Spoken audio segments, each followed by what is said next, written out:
Yeah, hello?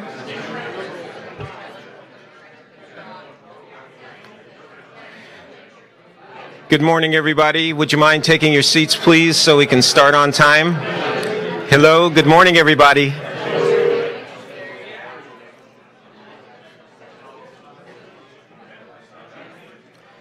Good morning.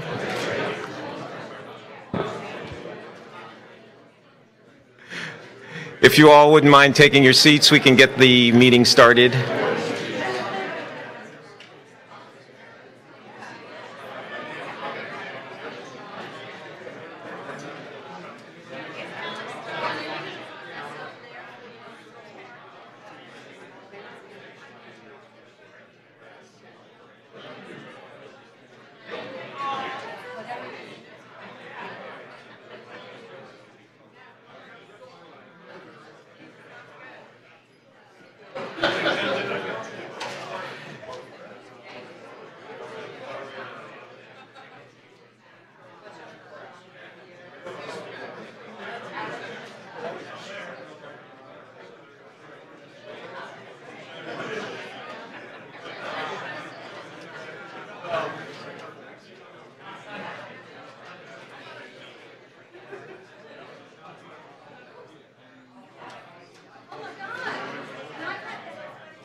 Good morning, everybody.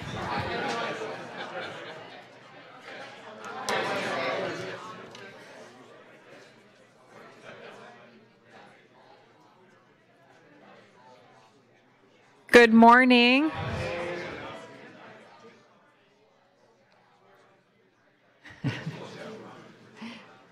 I know everybody in the room is having a great time saying hello to each other. We promise to have some more breaks so you all can chat, but we do have 200 people on the webcast, so we want to make sure that we get started on time out of respect for their time. So I want to say thank you this morning to Rimkus. They've provided the breakfast that's in the back, and also thank you. And the coffee, of course, that's the most important, right? So, and also thank you to Liberty Mutual. They're providing the space for the meeting this afternoon. We're going to be having an insurance roundtable on distracted driving from 1 to 4 this afternoon. We're going to have a number of organizations present, and you can see they're up on the slide who's going to be joining us. There will be a panel discussion focused on distracted driving challenges, solutions, and medium to long-range countermeasures. And so everyone, please feel free to join us in person for that meeting as well. For those of you who may not have heard the news, last week I announced that I will be leaving the National Safety Council and joining Waymo in January of 2019. And as part of that transition, I will also be transitioning out of the leadership of the Road to Zero Coalition. The National Safety Council will continue to play a key role in the management of the coalition, but we have a leadership transition that's going to take place, and you'll hear from those leaders a little bit later in this program. And I'm not going to give my farewell remarks until the end because I'm not going to cry at the beginning of this thing. So I just wanted to say thank you all so much for your involvement and your support. We have another important role transition that's taking place.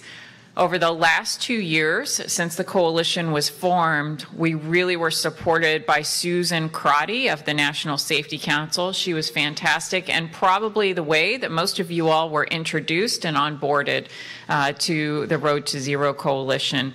Susan has left the National Safety Council, and we are very fortunate that we were able to make a great hire in Jane Mello. And so while Susan did a fantastic job in the coalition building phase of Road to Zero, Jane's really going to help us through Road to Zero 2.0. And I'd like to invite Jane to come up to introduce herself to you, and so you can get to know her. Good morning. It's good to see some friendly, familiar faces here, and I saw some familiar names on the webcast list as well. My name is Jane Mello, and I joined the Road to Zero Coalition 2 months ago as the manager. So let me share a little bit about my background. I spent 7 years at the U.S. Department of Transportation as an appointee during the Obama administration. The first 4 years I was at the Research and Innovative Technology Administration, RITA, which at that time was the strategic home for the ITS program. This was during the V2V safety pilot in Ann Arbor and the driver acceptance clinics that we held across the country. After that, I went to the Federal Highway Administration, where I was the Director of Public Affairs. In fact, the last multimodal major rollout that I participated in the fall of 2016 was the kickoff for the Road to Zero. So here I am. Little did I know. Before that, before DOT, I was the Washington Director for the state of Illinois, and before that I worked on Capitol Hill for 15 years, 5 years on the House side, or on the Senate side for Senator Robert C. Byrd as his legislative director, and 10 years on the House side for Congressman Bob Wise, where a much younger version of myself worked with a much, much younger version of Debbie Hersman. Much younger. So I'm excited to join the coalition and its mission. I think it's good to be back in the transportation space, working with a lot of people that I know and respect and partnering with them. But I also feel an urgency for this mission. I have two 16-year-old twins who just got their driver's licenses, their provisional licenses in August. And I think about roadway safety pretty much every day, whether I'm working or not. So I look forward to working with all of you as we put the Road to Zero Coalition report into action.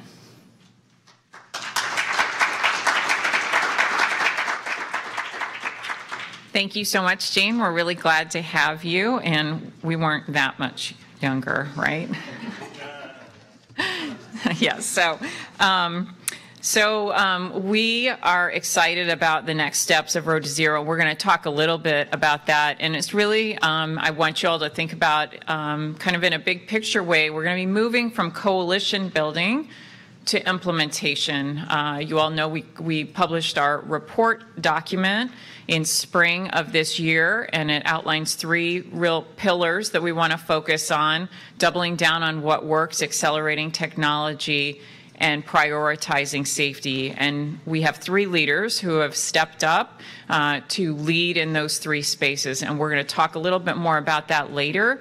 But I just want to share with respect to the coalition and some of the pacing and the things that you have come to expect from the coalition. You can count on the National Safety Council to continue to be the point for communications and engagement, but we're probably going to be transitioning the meeting cadences from quarterly meetings to meetings that are focused around implementation of those 3 areas. And so while we'll talk about some of that a little bit later today, just to prepare this group to think we're going to be doing some things a little bit differently as we head into Road to Zero 2.0.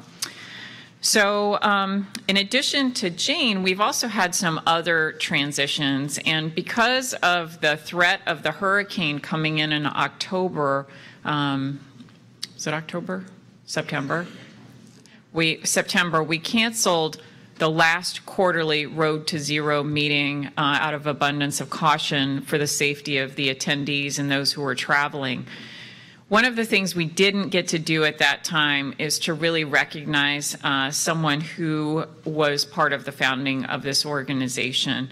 And for those of you all who have been with us on this journey since the very beginning, you'll recall one person who has really had their hand on the wheel the whole time, and that was Dr. Jeff Michael.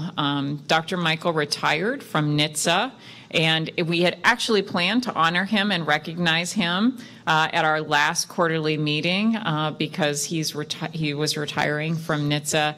We did not get a chance to do that, but we have celebrated with him in some other places and some other events with recognizing him and presenting him with some gifts from the coalition. But I'd really like to ask everyone to just recognize Jeff's here with us today. Jeff.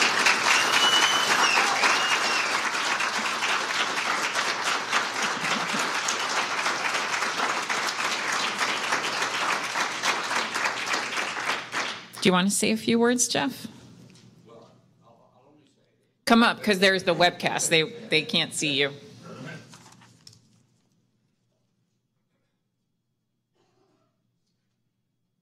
I just wanted to say that my news seems uninteresting compared to your news.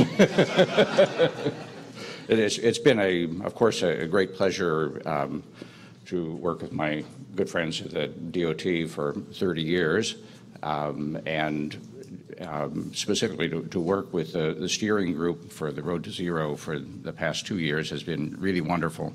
I'm really proud of the work we did in the past 2 years, and of course we wouldn't have been able to do it without Debbie.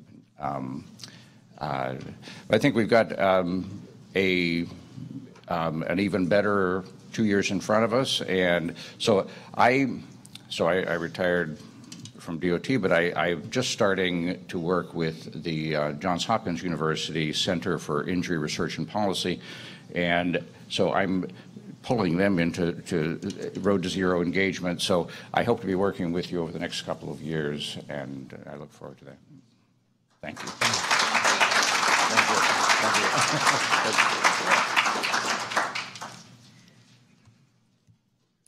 So, Jeff, thank you very much for your dedicated public service for the last 3 decades. When we conceived of the concept of bringing a group together really to focus on eliminating preventable deaths on our roadways, it was a moonshot.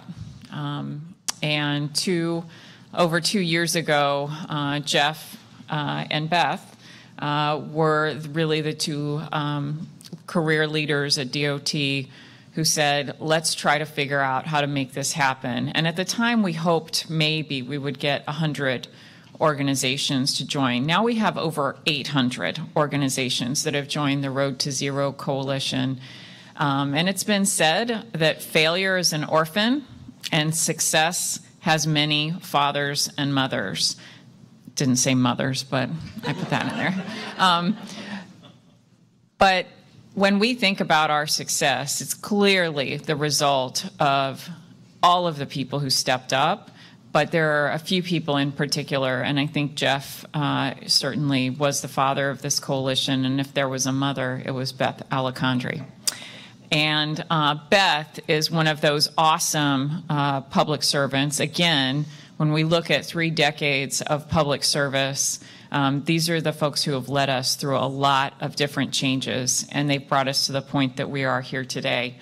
Yesterday, Beth was actually recognized for her service to FHWA with the Heartland Award. And I'm not going to make her cry either, so I won't sing her praises. But those of you who know Beth know that she is one of the most committed safety advocates that we could have the fortune of working with.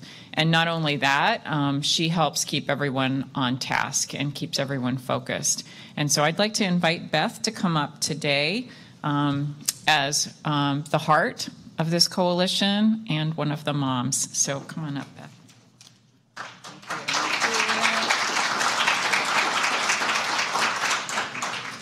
Hi, guys.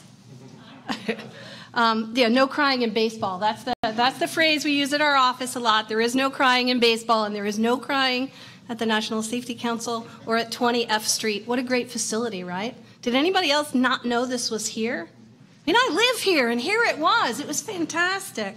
I've been asked to talk a little bit today about where we were and where we're going. And, you know, I'll do my best. I'll do my best. If I could only make the slides work. Okay, I can't make the slides work, and that's okay. It was actually in the summer of 2016 that Debbie and Jane Terry, where's Jane? She's here. Yeah, and Rob Ritter, who's now at NHTSA, and I had a meeting. We had a meeting at the American Museum for the Native American Museum, which I'd never had a meeting there before, but it was a fantastic way to do a meeting. And we had the opportunity to start to think about this, to start to talk about how we could make something like this work, something just a little bit crazy.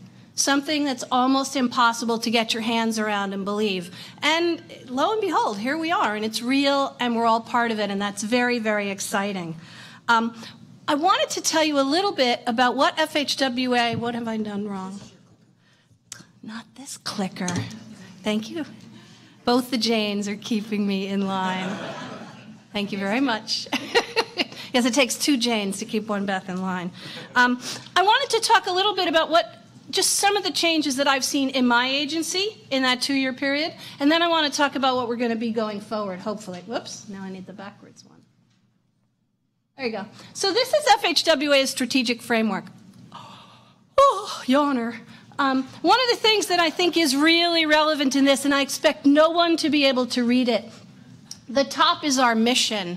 And since the Road to Zero Coalition, and I'm not saying because of the Road to Zero Coalition, but what I'm saying is there have been many, many factors, and this has been a highly visible one, that have changed some of the thinking, at least in FHWA. We now have safety in our mission statement. I think that speaks volumes. And again, a bit of a yawner, the mission statement, the strategic goals, and the strategic objectives. So the strategic goals are aligned with the USDOT strategic goals, and safety is the first and primary goal of both the USDOT and the Federal Highway Administration. But the strategic objectives on the very last line, those 6 objectives are what FHWA is working towards. And again, with my very fancy red pen, what I've highlighted is the first strategic objective is in fact safety. The second strategic objective talks about data-driven approaches and a performance-based system, which is how we accomplish safety improvements in the United States.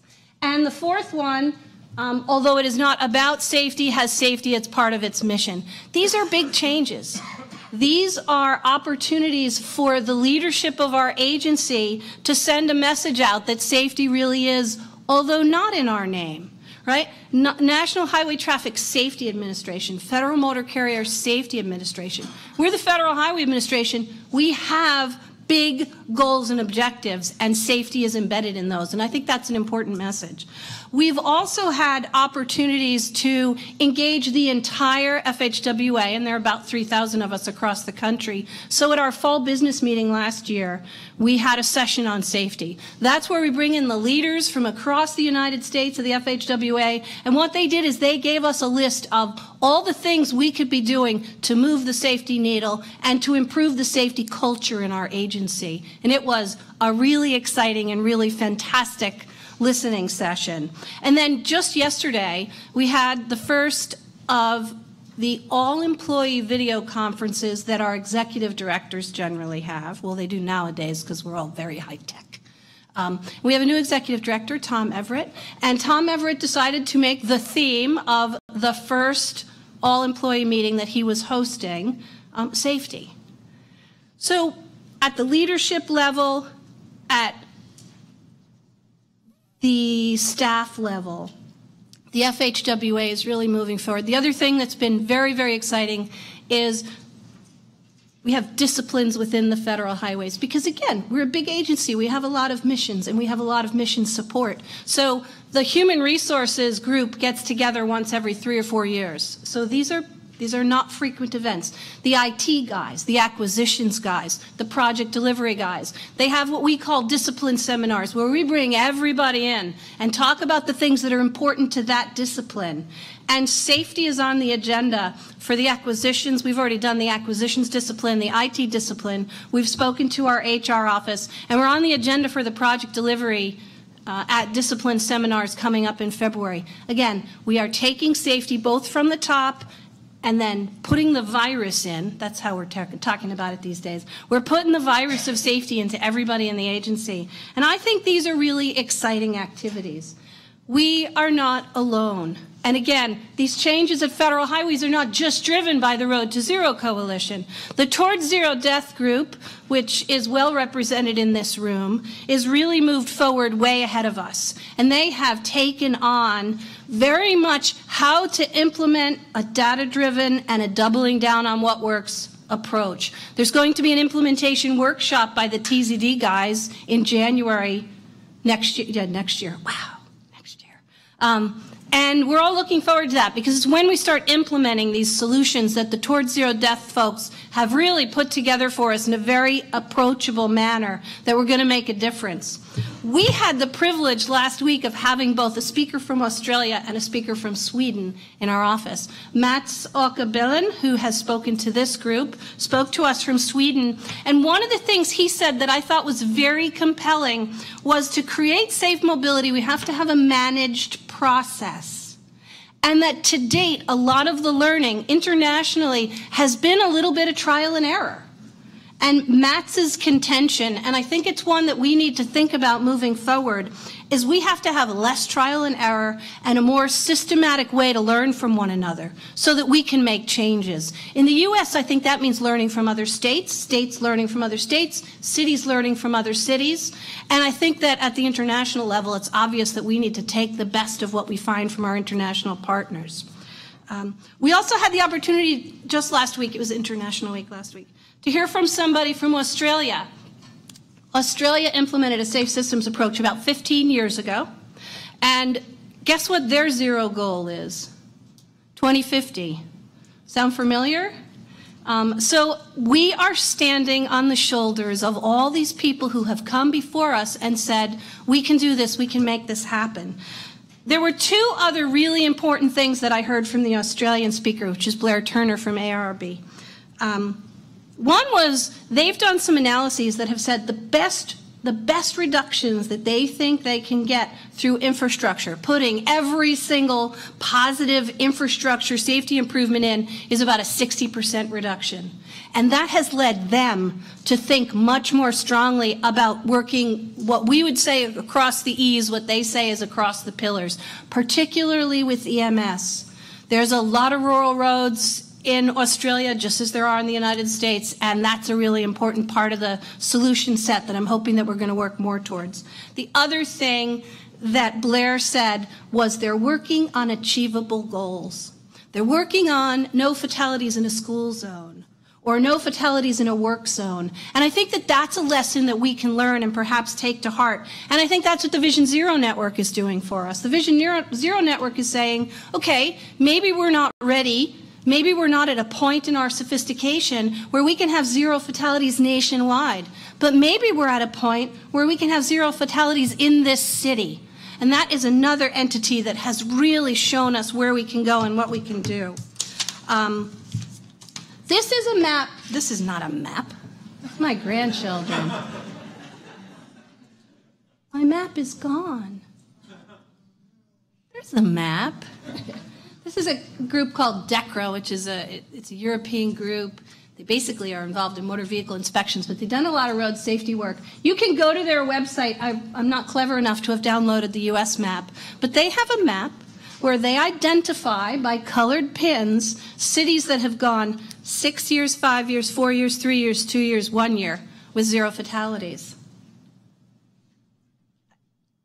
We eat the elephant one bite at a time. We do one step at a time. If you go to that website, the first map that comes up is the U.S., but I couldn't grab it and paste it here. And I think that's important there is, guess what? Alexandria, Virginia is on that map. Anybody from Alexandria? Nobody? Okay, I was going to say, there must be somebody in the room from Alexandria. Alexandria's got 1 year. You know, it's a step at a time. And I really do think it's one of those, we pick a goal and we get that one, and then we build upon that success, and then we pick another goal and we build at that one, and we pick another goal and we build on that one. So over the last Thanksgiving weekend, Arizona was thrilled to announce that they had no fatalities over the Thanksgiving holiday. It's the first time in 5 years in Arizona that they had no fatalities over the Thanksgiving, right? It was pretty exciting. They tweeted about it, and sometimes at federal highways we can retweet. We can't always for reasons that are not clear to me, but we were able to retweet that and hopefully put an even bigger spotlight on that important fact. So there was another picture of my 2 grandchildren taking steps, and I really thought the footprints were excellent, because this is a journey of 1,000 miles begins with the first step, and that's the first step. But for me, more importantly, is this. This is Mongo and Joseph and Riley. And for those of us like Jane who have children who are ready to drive, or for those of us who have grandchildren who are young, Mongo's going to grow up in a world. He read me. He called me the other night and read me a book over FaceTime. My God, I love the world. In 2050, Mongo's going to be the guy who opens his newspaper or whatever we have at that point in our lives and says, oh, there you go, another day where no one died. And I don't even think Mongo's going to say that. I think Mongo would be appalled when he sees that there was a crash where someone was injured. He's going to say, oh my God, we need to do something about this. Someone was injured in a motor vehicle crash this week. That's the world I want, and that's the world that I think we're all working towards. And when Mongo and Joseph and Riley grow up and they're doing what we're doing right here today, they're going about their jobs, they're doing what they do, the thing that gives them vibrancy and makes them happy and pays the bills, yes. I want them to be in a world where we don't die because of our mobility. So we need to keep moving, we need to keep working, we need to take all of our E's, put them together, and decide what is the thing we can solve today so that we can get to that world in 2050 where nobody has to die. So thank you for being here. Thank you for joining us on the web. We really appreciate everybody's jumping in and taking on this mission. So thank you very much.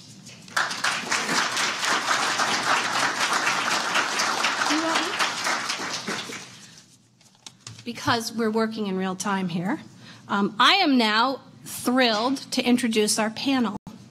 So if the panel members could come up, that would be really helpful.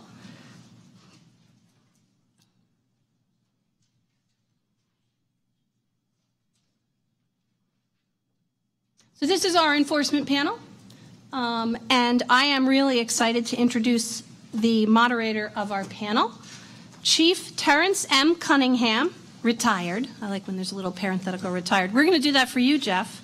Retired.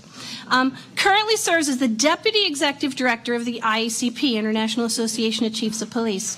He advances the IACP's efforts to serve its membership and the law enforcement profession through advocacy, education, training, and outreach. Chief Cunningham served as the Wellesley, Massachusetts Police Department for 35 years. So you beat me. I've only done 30 at the Federal Highways, 17 of which he served as the Chief of Police. He also served on the IACP Executive Board and the Board of Directors from 2015 to 2016. He served as the IACP President. So if you could please help me welcome Chief Cunningham to kick off our panel.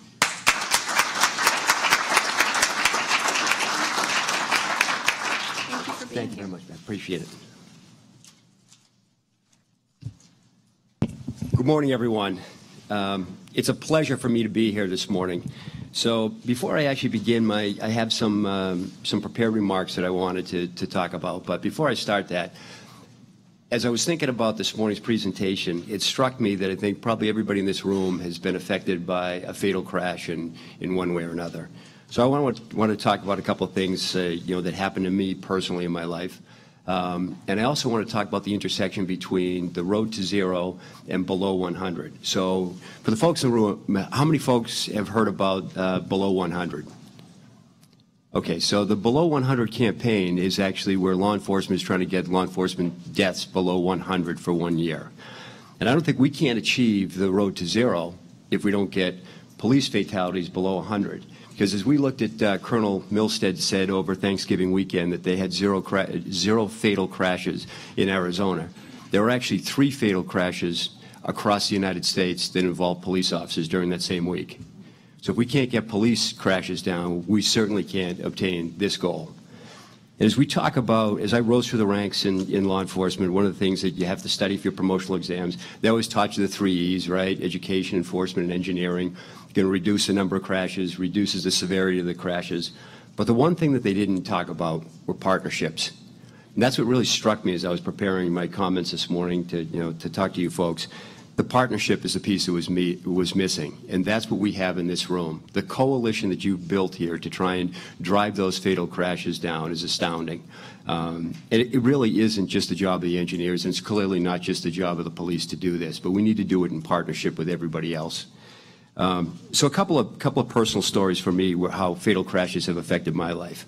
I don't think folks understand that, as a police officer, you go to the police academy, you come out, you're raring to go. You want to go out and make as many car stops as you can, because that's really where you begin your career, and then you work through whether you get into investigations or get promoted through the ranks. As you get out there on the road, you're making car stops, and you're really not thinking about why or what that effect is for. You're cutting the stone, and you're not thinking about building the castle. So what people have to understand is how personal those fatal crashes become to law enforcement. So I'm going to relate 2 stories to you. One was Thanksgiving morning. It's about 4 o'clock in the morning. I was a sergeant at the time. I was sitting upstairs in the sergeant's office on the 2nd deck. Get a telephone call from somebody from the New Hampshire State Police. Dispatch sends it through to me and says, "Hey, I need you to make a death notification for me." This is Thanksgiving morning. So I said, "Yeah, okay, tell me what happened." She said, "Yeah, I had a 1-car fatal crash. This young woman was headed back from Vermont to her house in Wellesley, where I was a sergeant, headed back to Wellesley so she could enjoy Thanksgiving with her family." And he said, unfortunately, she fell asleep, drove off the road, hit a tree, and it was a fatal crash. So he says, if you could go and make the notification. I was like, "Yeah, it's going to be a tough morning." He gave me the name of the person. So he said, "Yeah, last name is McDonald." I said, "What's the address?" He said, 44 Washington Street. And I was silent, and the trooper on the other side said, "Well, what's the problem?" I said, "I'm actually sitting at her father's desk. He was a sergeant with me on the police department. I had to go to his house, tell him that his daughter had just been killed in a 1-car crash." I'll never forget that as long as I live. For me, that's very personal. To go there, not only make the notification, but then I had to drive he and his wife 6 hours to where the crash happened so they could identify their daughter. If that's not personal, I don't know what is. The second story I want to tell you is about one of my best friends on the job. He was a patrol officer, 2 o'clock in the morning in Wellesley, set up at a red light. Car goes through the red light. He goes after the car. Coming down the street, it was just before St. Patrick's Day, so it was in March. It was a cold night. It had rained that afternoon. As he goes down the street, hits a patch of ice, loses control of his car, hits a telephone pole broadside. They call me at home. He's still trapped in the car. I get to the scene. He's still in the car. It took him almost 2 hours to get him out of the cruiser. As the telephone pole came through the driver's side door, it forced him between his MDT, his mobile data terminal, and the telephone pole. But he was still alive, and he was actually conscious and talking when I got there. So as I got there, I'm talking to him through the window. I'm going, "Okay, Stu, you're going to be okay?"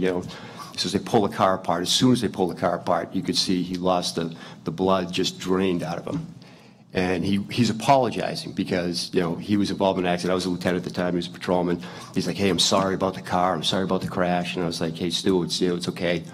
They took him out. 5 days later, he died as a result of his injuries. I think that's people, it's lost on folks how personal these fatal crashes are to law enforcement, So when Domingo and the folks from our team asked me to make some opening comments this morning, I said, I've been buried with travel. And I actually just got back from London. I'm headed to Australia. I've been run down. I haven't had the time to pull together my thoughts. And I started thinking about it last night, and I said, I think everybody in this coalition needs to understand that the police, what we want the most is to drive that fatal crash numbers down to zero. And I know you've got Chief Sharp on the panel here today. Danny does a great job with our Highway Safety Committee, and he stresses it all the time. This isn't something that we can do alone. This is something that we need to do in partnership with everyone else. But I also, one of the other big secrets in policing is that people think that, there's a lot of hand-wringing when the police go out there and write citations. They make a stop, they write a ticket, and you hear it all the time, "Hey, do you guys have quotas?" I say, "No, they can write as many as they want." No, I'm kidding, right? But no, seriously, you get out there, and when they first start writing tickets, it's great. You get the uniform on, you get to turn on your blue lights, you make the car stop. After a while, they start to think about it, and they say, what am I doing? I'm affecting people's lives here.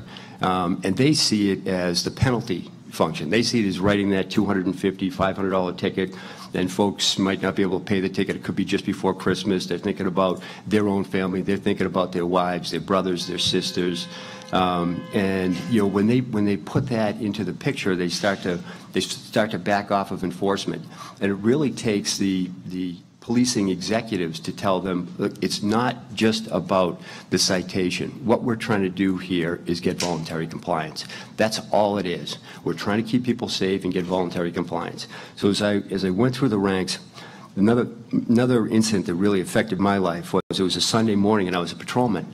And I was out watching a red light, and I made a motor vehicle stop. As I pull the car over, it's a station wagon. This is early 1980s. Pull the station wagon over. There are 3 kids in the back seat, no car seats at that time, right? They're standing up on the seat, looking at me through the back window.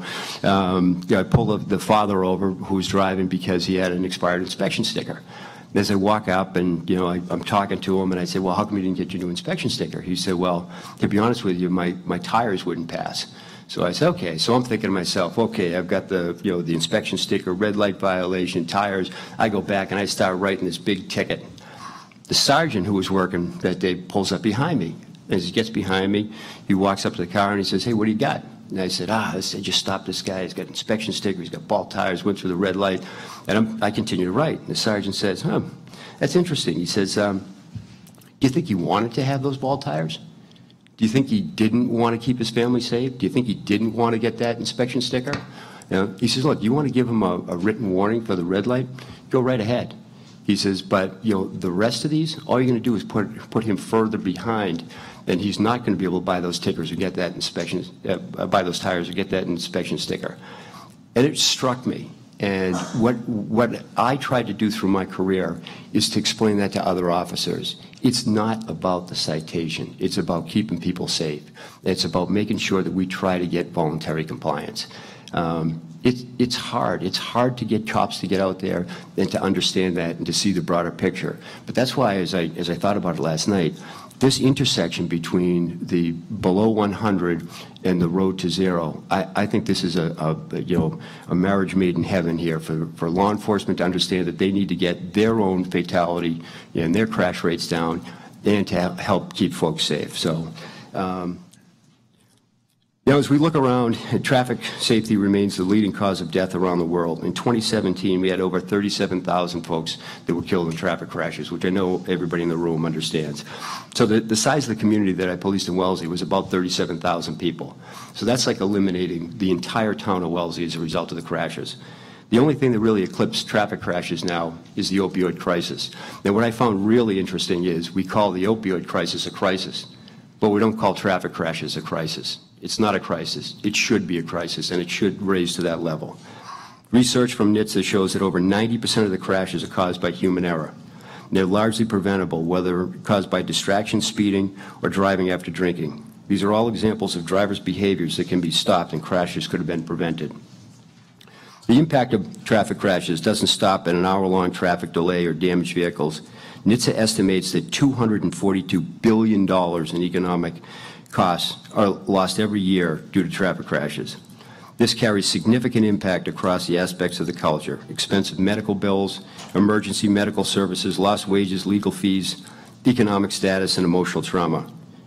However, in cases of serious injury or deaths, these costs don't capture the lost quality of life that results from devastating crashes. That is why road safety is not just a public safety issue, it's a public health issue.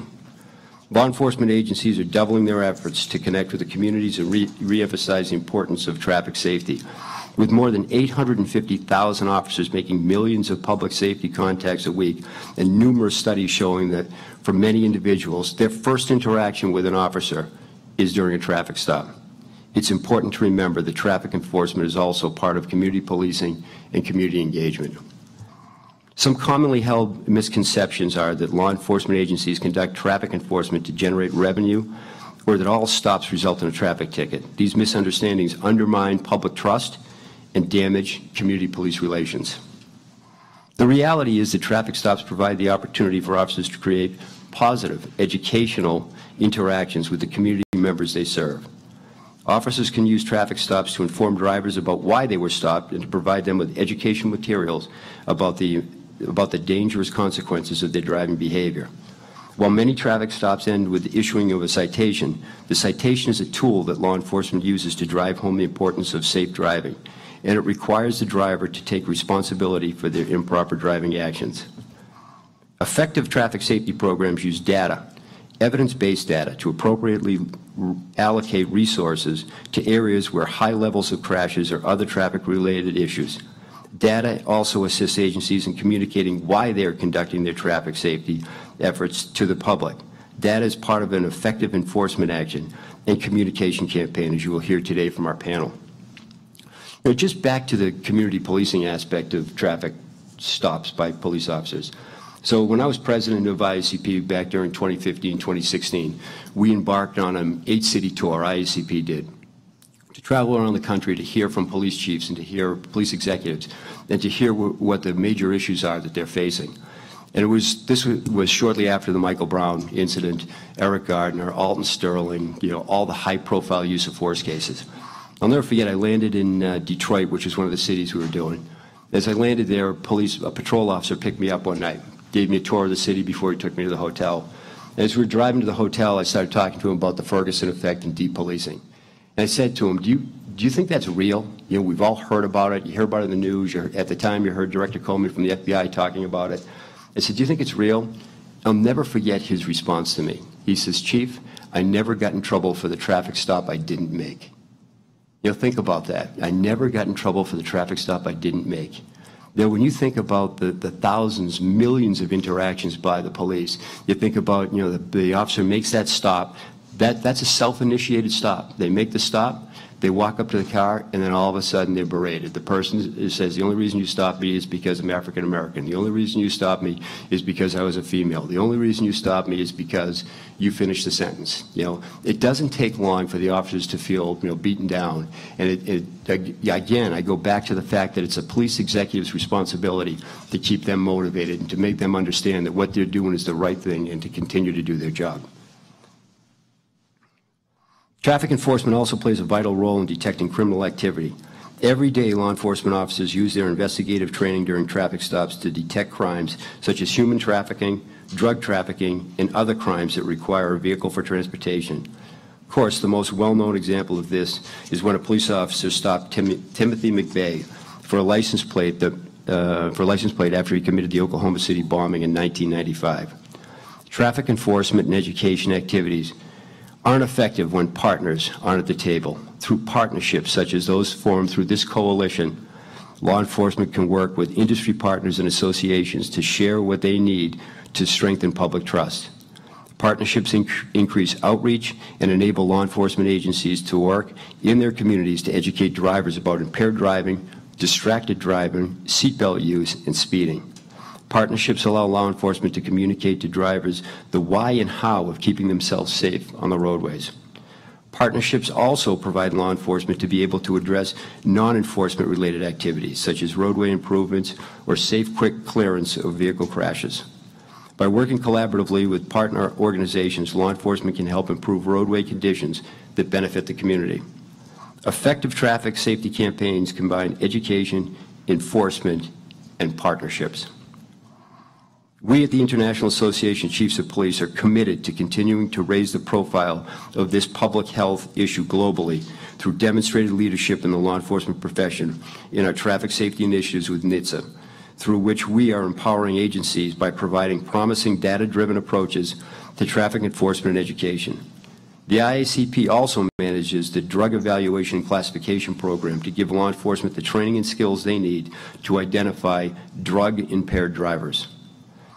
IACP is also working with the Bloomberg Initiative for Global Road Safety in São Paulo, Brazil, to strengthen the capability of traffic safety officials to address impaired driving, motorcycle helmet, and seatbelt usage and speeding.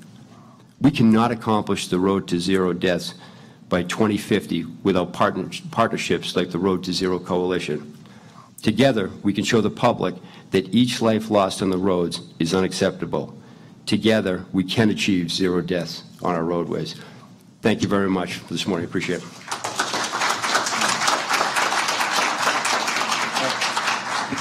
Of course, now I'm supposed to introduce the moderator of the panel. So our Director of Programs from IACP, Domingo Jerez. Thanks, Terry. Appreciate that. So we'll get right into the panel conversation. I want to just pick up on... There, it's on. Sorry. Thank you, Kyle. Want to just reemphasize some of the things that Terry talked about. We've had the pleasure of being part of the Road to Zero Coalition and the steering committee since its inception. And what a wonderful opportunity it has been to have such a wonderful coalition representing so many disciplines, from pedestrians to bicycles to auto manufacturers, on and on and on, law enforcement, judiciary. You're going to hear from our panel today. It's just exciting because it truly is a campaign where every member of society belonging to whatever organization or just living in their own communities benefit from this. I had a police chief tell me not too long ago, someone from our Highway Safety Committee said that, you know, one of my most important roles, picking up with what Terry said, is, you know, really in that neighborhood. I said, how do you figure, Chief? He says, well, where I get my complaints are people speeding down a local street in a neighborhood where it's a 25-mile-an-hour speed limit. That's what they care about most, is their child's safety right there on their block in their hometown.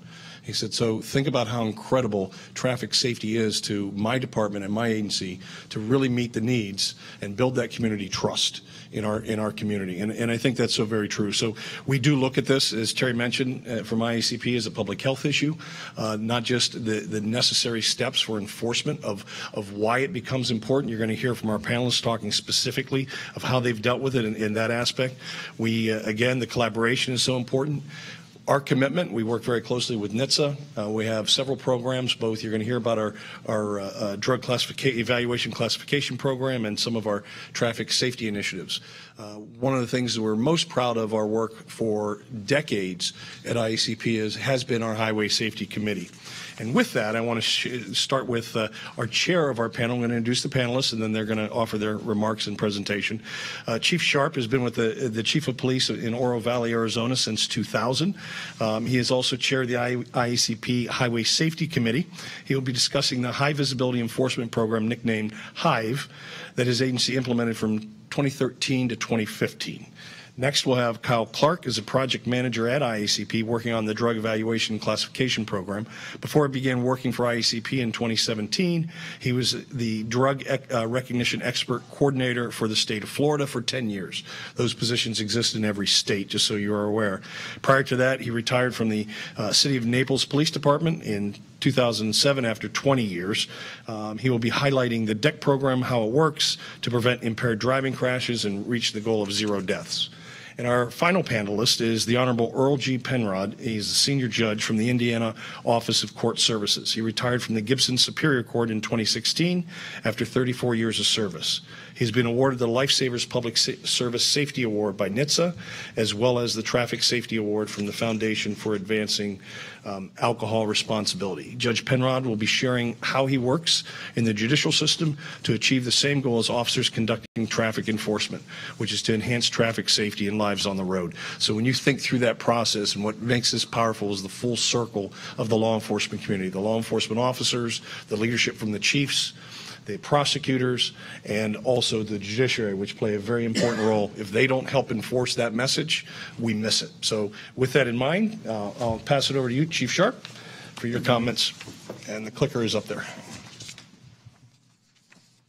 Thank you, Domingo, and welcome everybody. It's certainly my honor and privilege to be here to speak on this very important topic. I think you're all aware that, from 2009 to 2014, we were seeing a steady reduction in fatalities, not nearly enough, but at least they were declining. And then that started reversing, and then we started seeing a steady decline.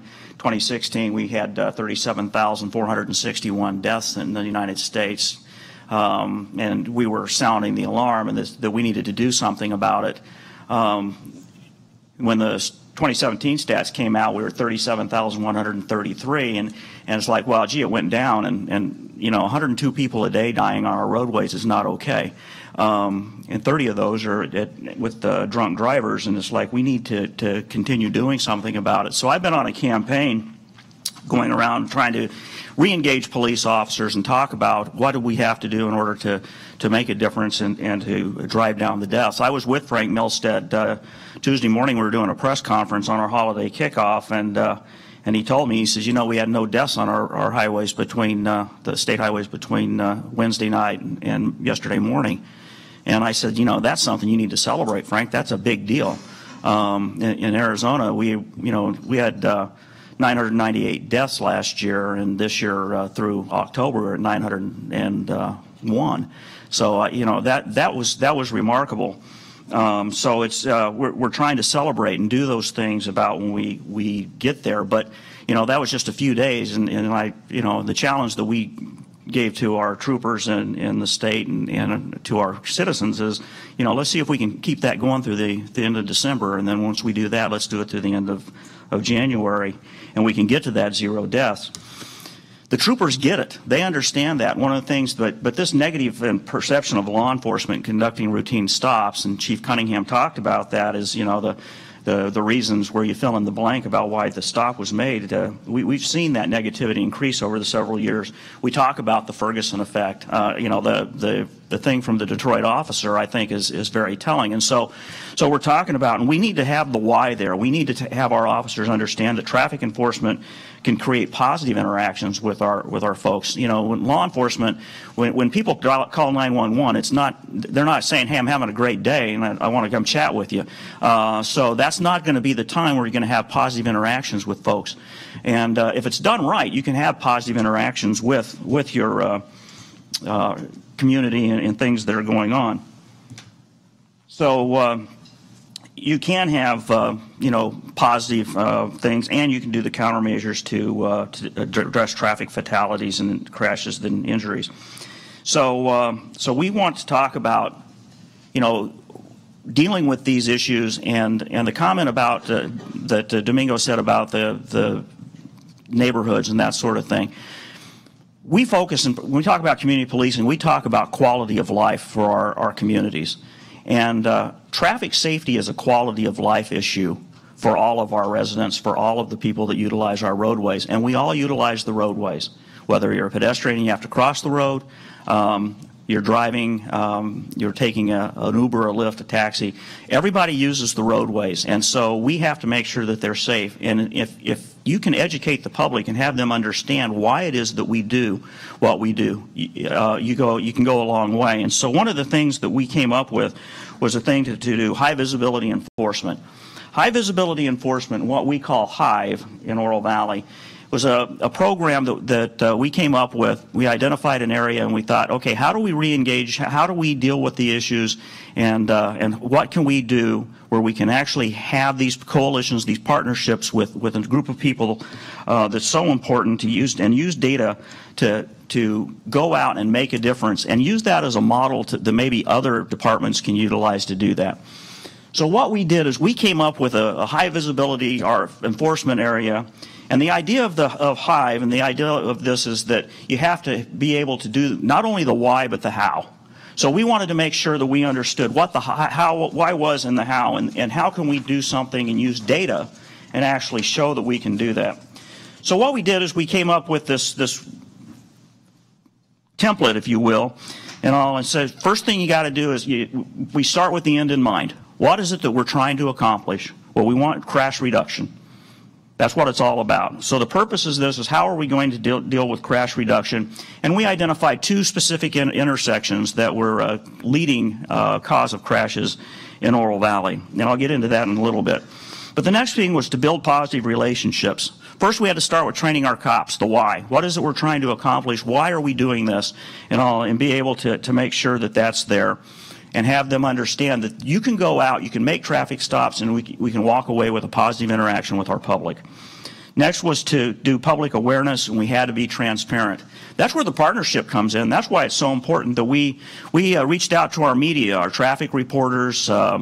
We did a lot of education with them, talked to them about why it was we were going to start doing this campaign, how we were going to do it, and let them know so they could let the public know. So we engaged the media. In fact, as things started to progress, I started giving credit for a downtick in our crashes to the media. So, you know, this is through your efforts educating the public, and the transparency were there.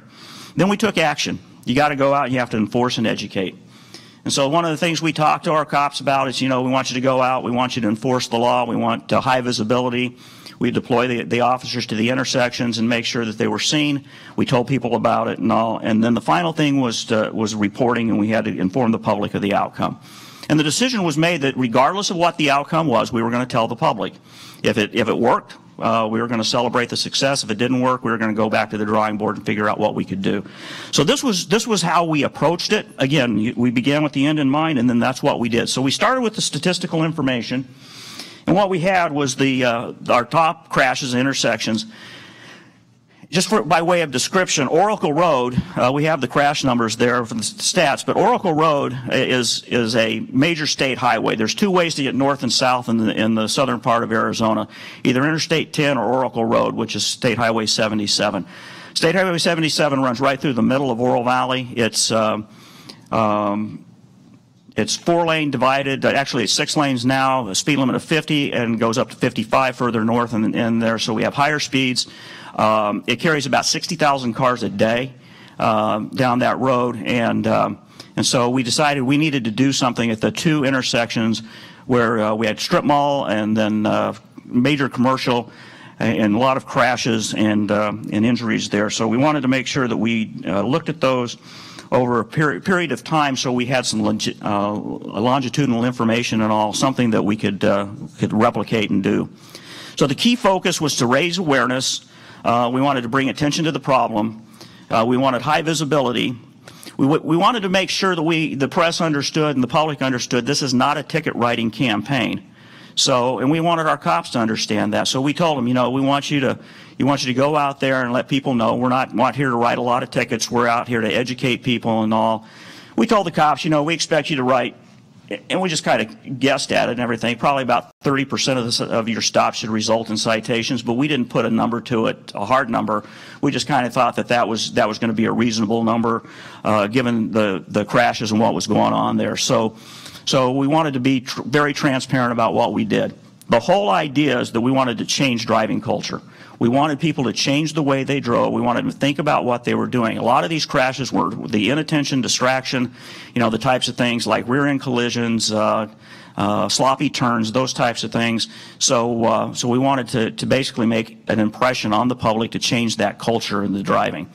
So the idea here is that we wanted to reduce injury collisions. That was our focus. And so all of the media information, all of the handouts that we had when we gave out the collateral to our folks that were stopped and all, was we wanted to make sure that we raised awareness and they understood our job and what we're trying to do is increase your quality of life.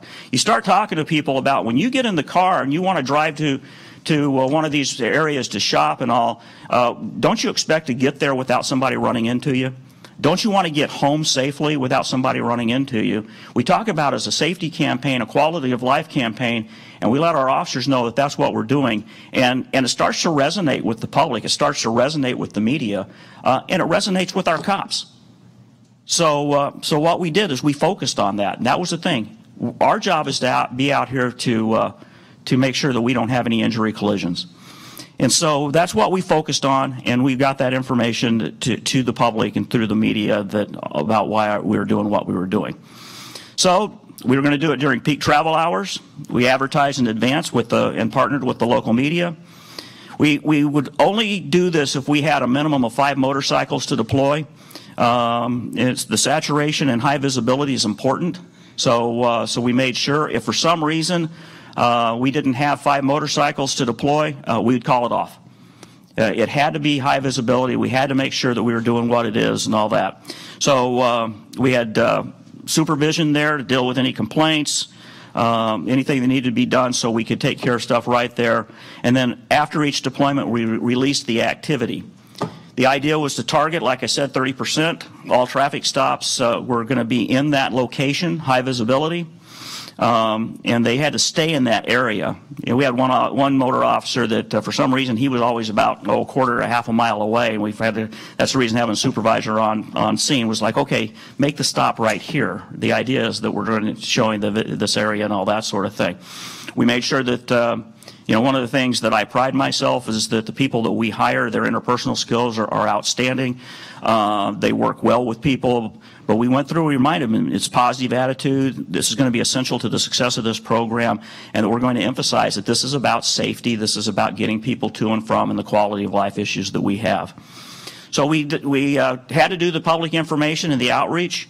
So what we did is we got with the media, started giving the information and talking about what it was. The media ate this up. They loved it. We would, at the beginning of the month, we'd say, these are our Hive deployment dates, times, location, and this is when we're going to be out there. If we canceled because we didn't have enough motors or if there was some other issue in town or something like that, we did another media release and let the media know. We'd do stuff through our social media and all, because we needed to make sure that we had the media on board with us. And they started eating it up and seeing what we're doing, talk about what we're doing and how we're going to do it, and the public was aware. Now, one of the questions that our folks would ask when they'd stop people was, are you aware of the Hive deployment? And the majority of people said no, and we thought that was probably a false report, because people thought if they said yes, then they'd probably get a ticket because they should have known better. So we kind of discounted that as far as the information, but we did make sure that we had that information. We had a lot of things that the media kept telling and reporting things that were out there. So that was important. The problem that we had beginning with that was the media changed the message. The Oro Valley Police are working speed zones. We're doing, it's a speed trap today. We're looking for speeders, and we would go back and correct that every time we do that. So, this is high visibility enforcement. We're trying to reduce crashes and all. But we had to be vigilant with dealing with the media, so they didn't put out the wrong message, the wrong thing, and that sort of thing. It was not a ticket writing campaign. And we talked about that being an education thing. We had one of our motor officers came up with the Hive logo. We put that on our motorcycles so it was visible. We haven't heard from Chrysler yet about how much that looks like the Rumblebee, but anyway, but we've managed to have that for a number of years and haven't had any issues with it. So anyway, we continued our outreach at the end of the stop. we'd hand out cards to people, explain to them why they were stopped and that sort of thing, and ask about it. Well, what we found remarkable and what the motor guy said that was that a lot of people apologized. So yeah, I knew I shouldn't have been doing that, or yeah, I need to put down my phone. And I'll talk a little bit about some of the things with distraction. But we were able to make positive inroads and positive things with the press. We also made sure that our government officials, our mayor and council, were aware of what we were doing, because we wanted to make sure that if the public was asking them about things, why are we doing these things, that they were able to answer those questions as well. We have a very active town council. They're out in the community doing lots of community events. And invariably these things come up about, what your police department's doing and that sort of thing. So we wanted to make sure our elected officials knew what the message was and why it is we were doing the things that we were doing, and give that information so they had that. So we had enforcement. We reported our statistics, all of the information that was reported to the press, it was reported to our elected officials, and all. That way the community knew. We put it on our website. We did it with social media about what our tickets were, number of citations, crash data, and that sort of thing. Talked about the enforcement and all, because, again, we wanted to make sure people understood this is not about writing a bunch of tickets. The other thing, the benefit, when we talk about data-driven things and all, criminals as a rule have one thing in common. They all drive. And also, so we find a lot of criminals in cars. When somebody goes to the Walmart and steals a 45-inch TV, they don't get on the city bus and go back home. They are in a car. But one of our stops during the Hive deployment, we found a woman that had they indicated that she was doing a lot of identity theft. That's a huge crime that we deal with in Oro Valley, is identity theft. I refer to Oro Valley as a target-rich environment. And all we're about 3 miles north of Tucson. Oro Valley perennially is considered the safest city in the state of Arizona, and Tucson is perennially considered the most dangerous. And so we have a lot of their people that manage to find their way up to Oro Valley and all. So, but we were able to, as a result of a traffic stop during a Hive deployment, and again, we made a big deal of this, and we told the media about it and all, and again, they jumped on that. We had some issues that we had to consider for this that some places don't have to. Extreme heat. There are times, putting those guys on the motorcycles and out during that, we have to worry about those things. Like I said, if we had less than 5 motors, we'd cancel. If there was some major incident, we'd cancel. And then, all, we had to make sure that we were consistent on keeping our eye on the ball and that sort of thing. Ultimately, at the end of the 3 years, we decided that there was a 3-year study. So we took and we looked at it. What we found was, the citations, we talked about having citations be at 30%. It was at about 16 for citations that were written 16% of the time. I thought that was remarkable. The motor guys didn't think so, because they said, once they started talking to people and people's, we thought we could change their driving behavior, they let them off with a warning and not a citation. So again, we were able to show that over the 3 years that the citations, it was not a ticket writing campaign and all. And then we posted all the outcomes. And we let the community know what the outcomes were and why we had those types of outcomes and all. When we sunsetted and we stopped the Hive deployments, because we did want to have this, we took it to the University of Arizona and had actually, it was my master's program statistics professor. I had him actually look at it and evaluate it, and said, what do you think? Is the Hive deployment, was it a success and that sort of thing? What we found is that we had 75 fewer crashes over the 3 years, and what he said was basically, he says, you can't say a certainty it was that, but it certainly wasn't chance that those went down. Another remarkable thing in the last year of the deployment, the major intersection that where the crashes were was it spent a year under construction, which I think was a confounding factor in that with our results and all. But we would have seen even a greater reduction, because we had a lot of crashes just related to the construction and some of the issues there.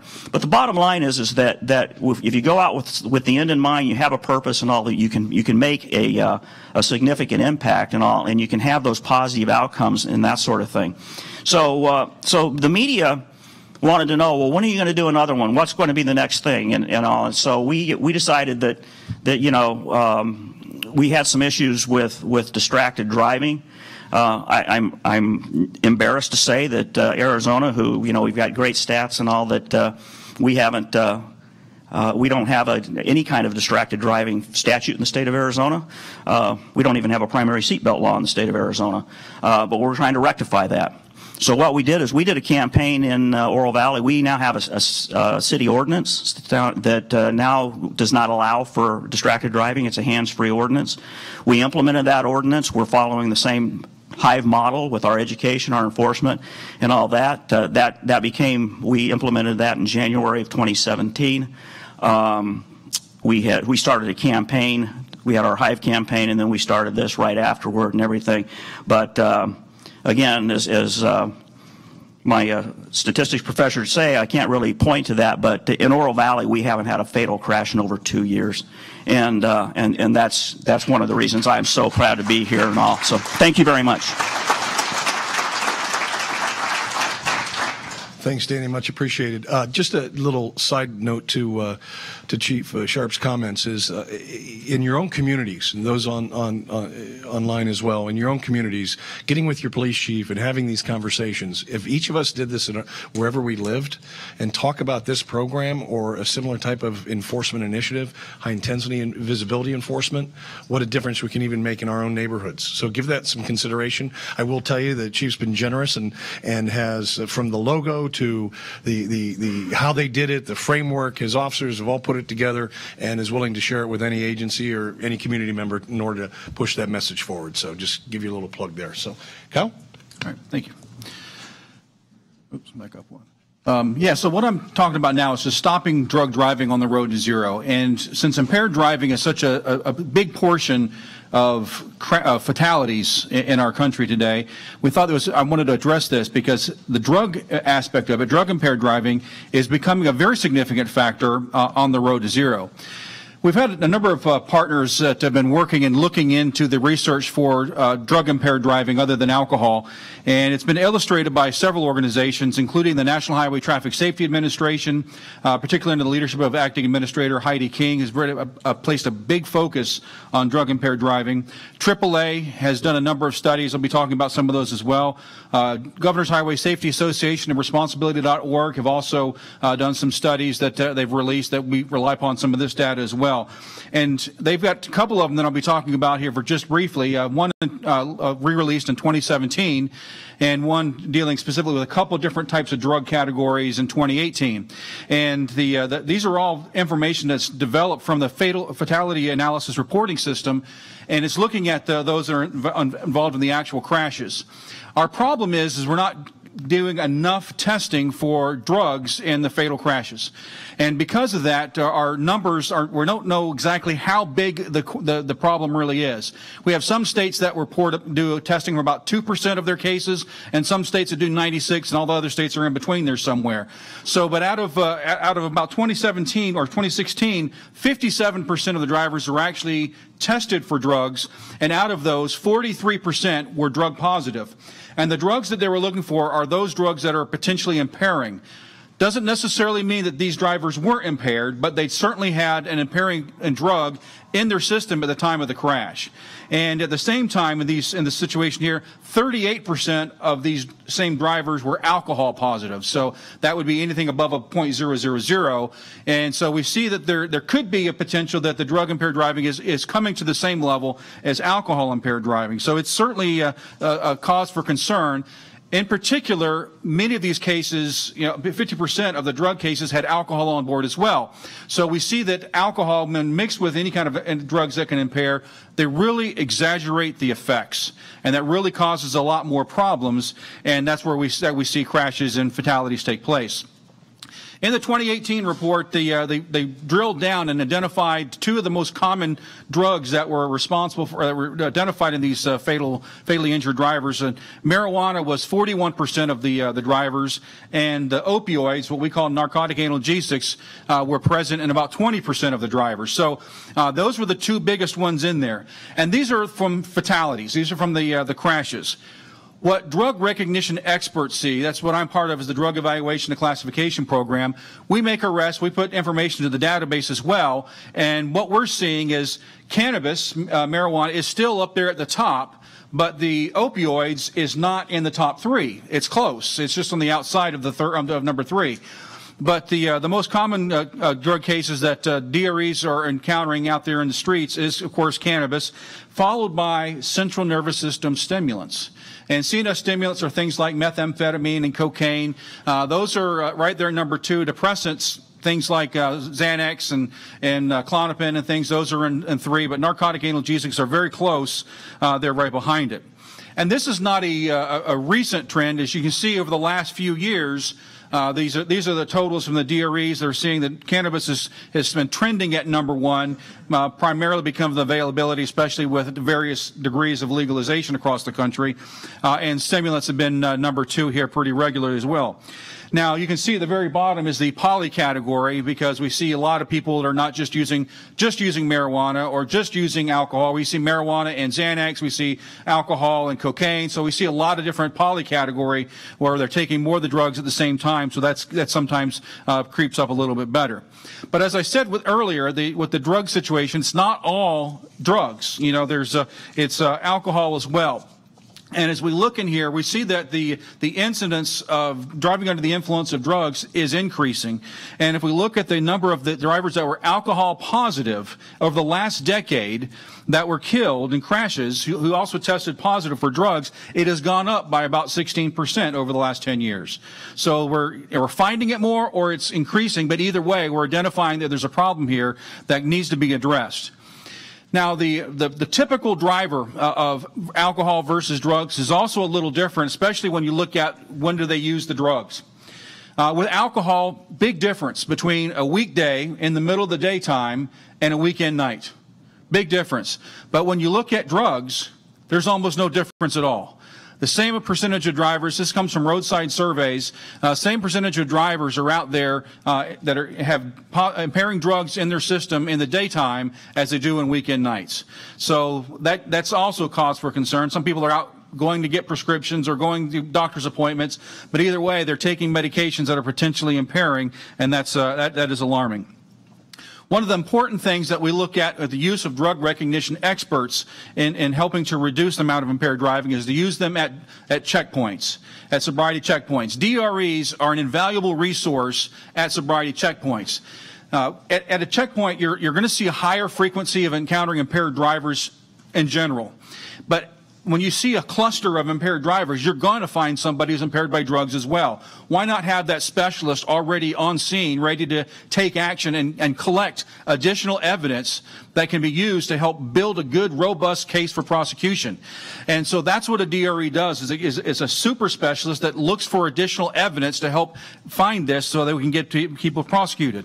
But it's not just about the alcohol impairment or the drug impairment, because DREs frequently encounter people that are impaired by some kind of a medical condition or a medical episode. And those happen at checkpoints as well. And this person could be suffering from a stroke or maybe a diabetic situation. But the DREs recognize this. They recognize that, wait a minute, this is not drugs, this is something else. And they can get immediate intervention to take place. They can summon rescue personnel to take care of this so the person doesn't spend hours in a processing and end up going into jail and maybe even, something worse, and in custody death.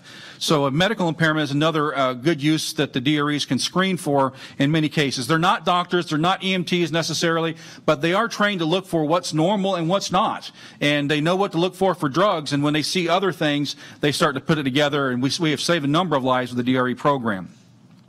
I'm going to go back a few years and show you some maps of the United States, and you can find your state here and see what was the most common drug category encountered by DREs.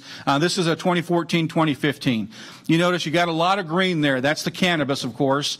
And in the east, over in this area particularly, you see a lot of orange, and that's the opioids. And this kind of trends right along with our opioid epidemic. And you got some blue in there, but you can see there's only 3 states that are CNS stimulants. One of the interesting things that we have seen with drug use culture is that an opioid epidemic is frequently followed by a central nervous system stimulant epidemic. It's happened in a couple of last cycles. And so what we had here in 2014, 2015, we've got a lot of opioid situation going on here. We only have 3 stimulant states at this point. But I go forward to next year, to 2016, and you can see we've picked up a couple more stimulant states, and we've actually lost one of the opioid states.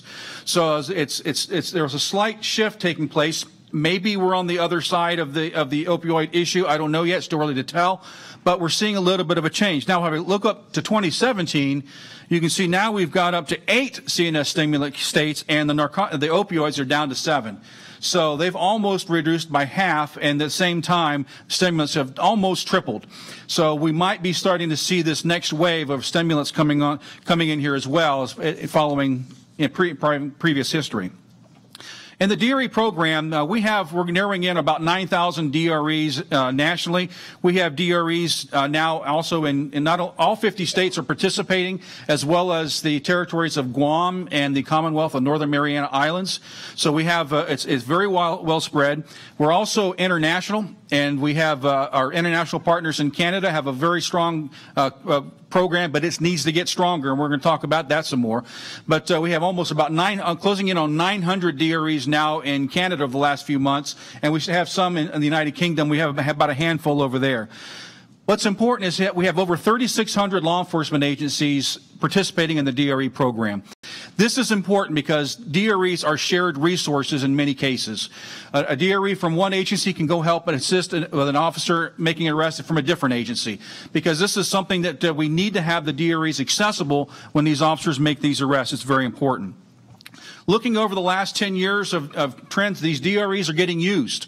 We've increased the numbers, but if you look, we've gone from just a little over almost 23,000 DREs or evaluations in 2008, and we've been continuing up to just over 31,000 last year. So the DREs are out there. They're actually doing the evaluations and making cases for officers that are making these DUI arrests.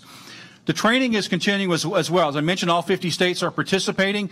We had over 90 schools in last year, and about 85 schools were scheduled this year. We're going to hit this mark this way, and 1,500 officers were trained in 2017. So we're continually training officers, getting more and more officers available so they can be out there and be available for somebody when a drug-impaired driver is arrested.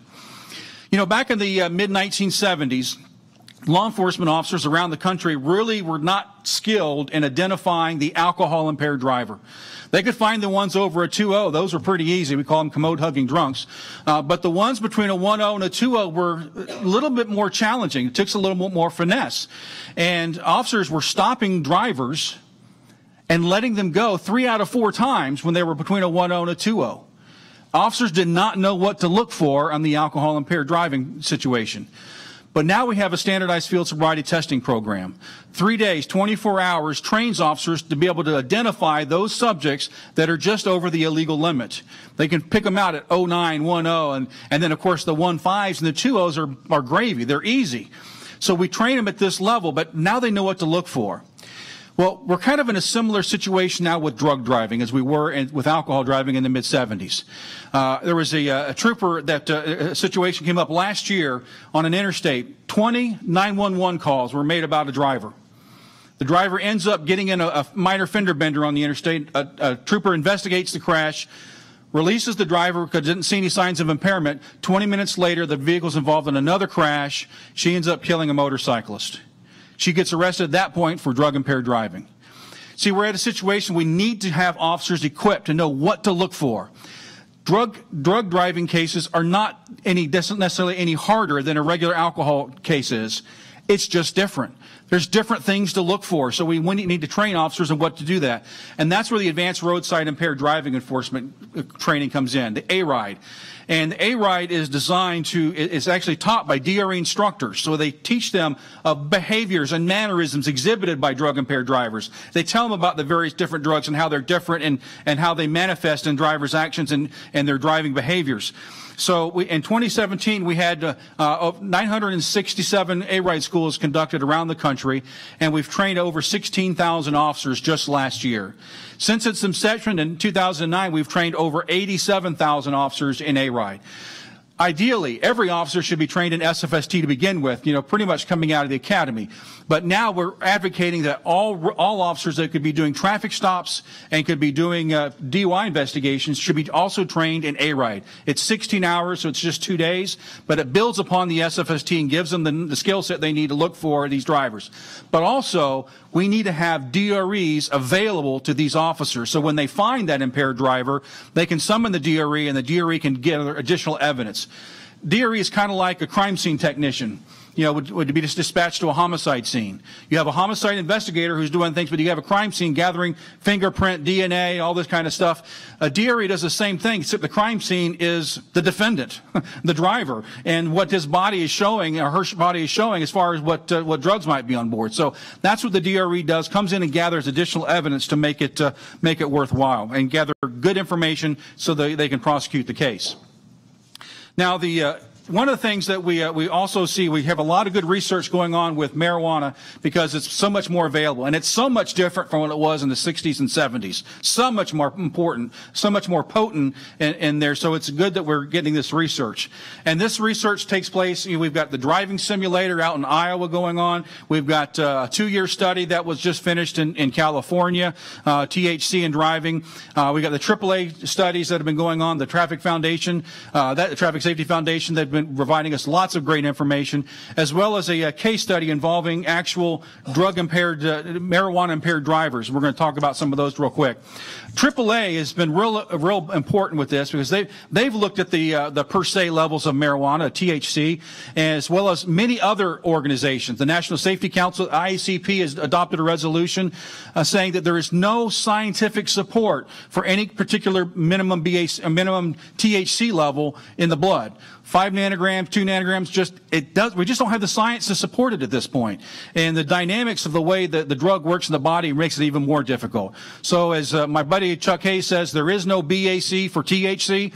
We're just not going to be able to get to that particular number yet. Maybe there's another marker that we can find in a biochemical type thing, but it's just not there yet, and we need to keep looking. But what AAA has said is that there is no scientific support for those levels as well. Many drivers always claim when they're on marijuana that they drive better. I drive better when I'm high. I'm more careful. I slow down. And they say that, well, why do you slow down? Why do you drive any different? Well, because they have to. And part of that is, remember, the first thing that goes when an impairing drug gets in the body is the judgment. So they're probably not in the best position to be making that kind of a call. But still, what we're seeing is something different. When we look at the reasons for the traffic stop, 2 different studies specifically point out that the most common cause was speeding. So if they think they're driving slow, there's the judgment issue again. And with 27% of the drivers speeding, only one of these drivers in this 302 study was actually driving too slow. And he was on the interstate, and really bad, and he was weaving. But anyways, there's only one of them going too slow. So this is a significant issue with that. But it's not just that. The THC study in California found 24% were speed, which is the number one out of all those causes as well. We all know that they have difficulty maintaining their lane, but the speed still seems to be beating that out. Even as far back as the late 60s, one of the first studies using even lower grade THC found that they had difficulty in managing their control of their speed. So it's still quite of an issue. So the idea that you drive better is just does not really pan out so much. So really what we need from the DRE standpoint is, one, we need, of course, good data. We need to have a better testing on the fatal crashes so we can see exactly how we're making progress. And, 57% of people tested is not enough. We need to get that higher. Plus, we also need to get ARIDE and DRE training for law enforcement. We need enough DREs available so that when somebody needs it, they have access to them. We need all officers trained in ARIDE who might be doing a DUI investigation so they don't let one of those drug-impaired drivers slip away. And we need, of course, more prevention efforts. DREs are great for that because they can educate the community on what drugs do, and they can help people make better choices, and we can get prevention on the front end of this. Thank you. Thank you, Kyle.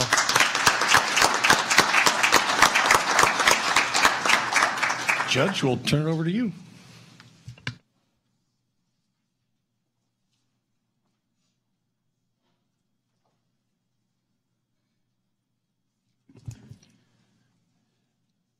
I'm Judge Earl Penrod, and I'm pleased to be here today to present to the Road to Zero Coalition titled Judicial Role in Traffic Safety, Different Role but Common Goal. You think you could put up 15 minutes of that? I'm not I'm not going to do that to you here. I don't normally present I don't normally present from a podium, so this is going to be a little tough, but some of you are thinking, oh my goodness, we've sat through this and now we're going to hear what? Oh. Ladies and gentlemen, I'm Judge Penrod from Indiana. Normally when I come forward, everybody stands up and somebody says, all rise. To make me feel comfortable, would you do that for me, please? Can you say all right? Okay, thank you. Now, quite frankly, now be seated. Now, that really wasn't for me. That was for you. I have a little theory with my jurors. The brain will not absorb what the behind cannot endure. In other words, you've been very patient and you've been seated a long time. And quite frankly, just by being here, I've probably, or the program, the folks that put this together probably overestimated your interest in what I'm going to be presenting here today.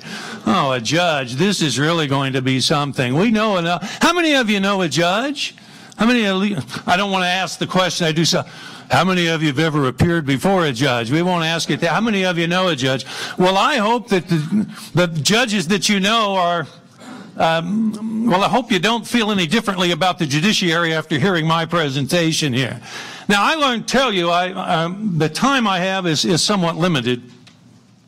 But I'm going to start where I typically start. Now, I happen to be a judge, 34 years on the bench. I'm still a senior judge.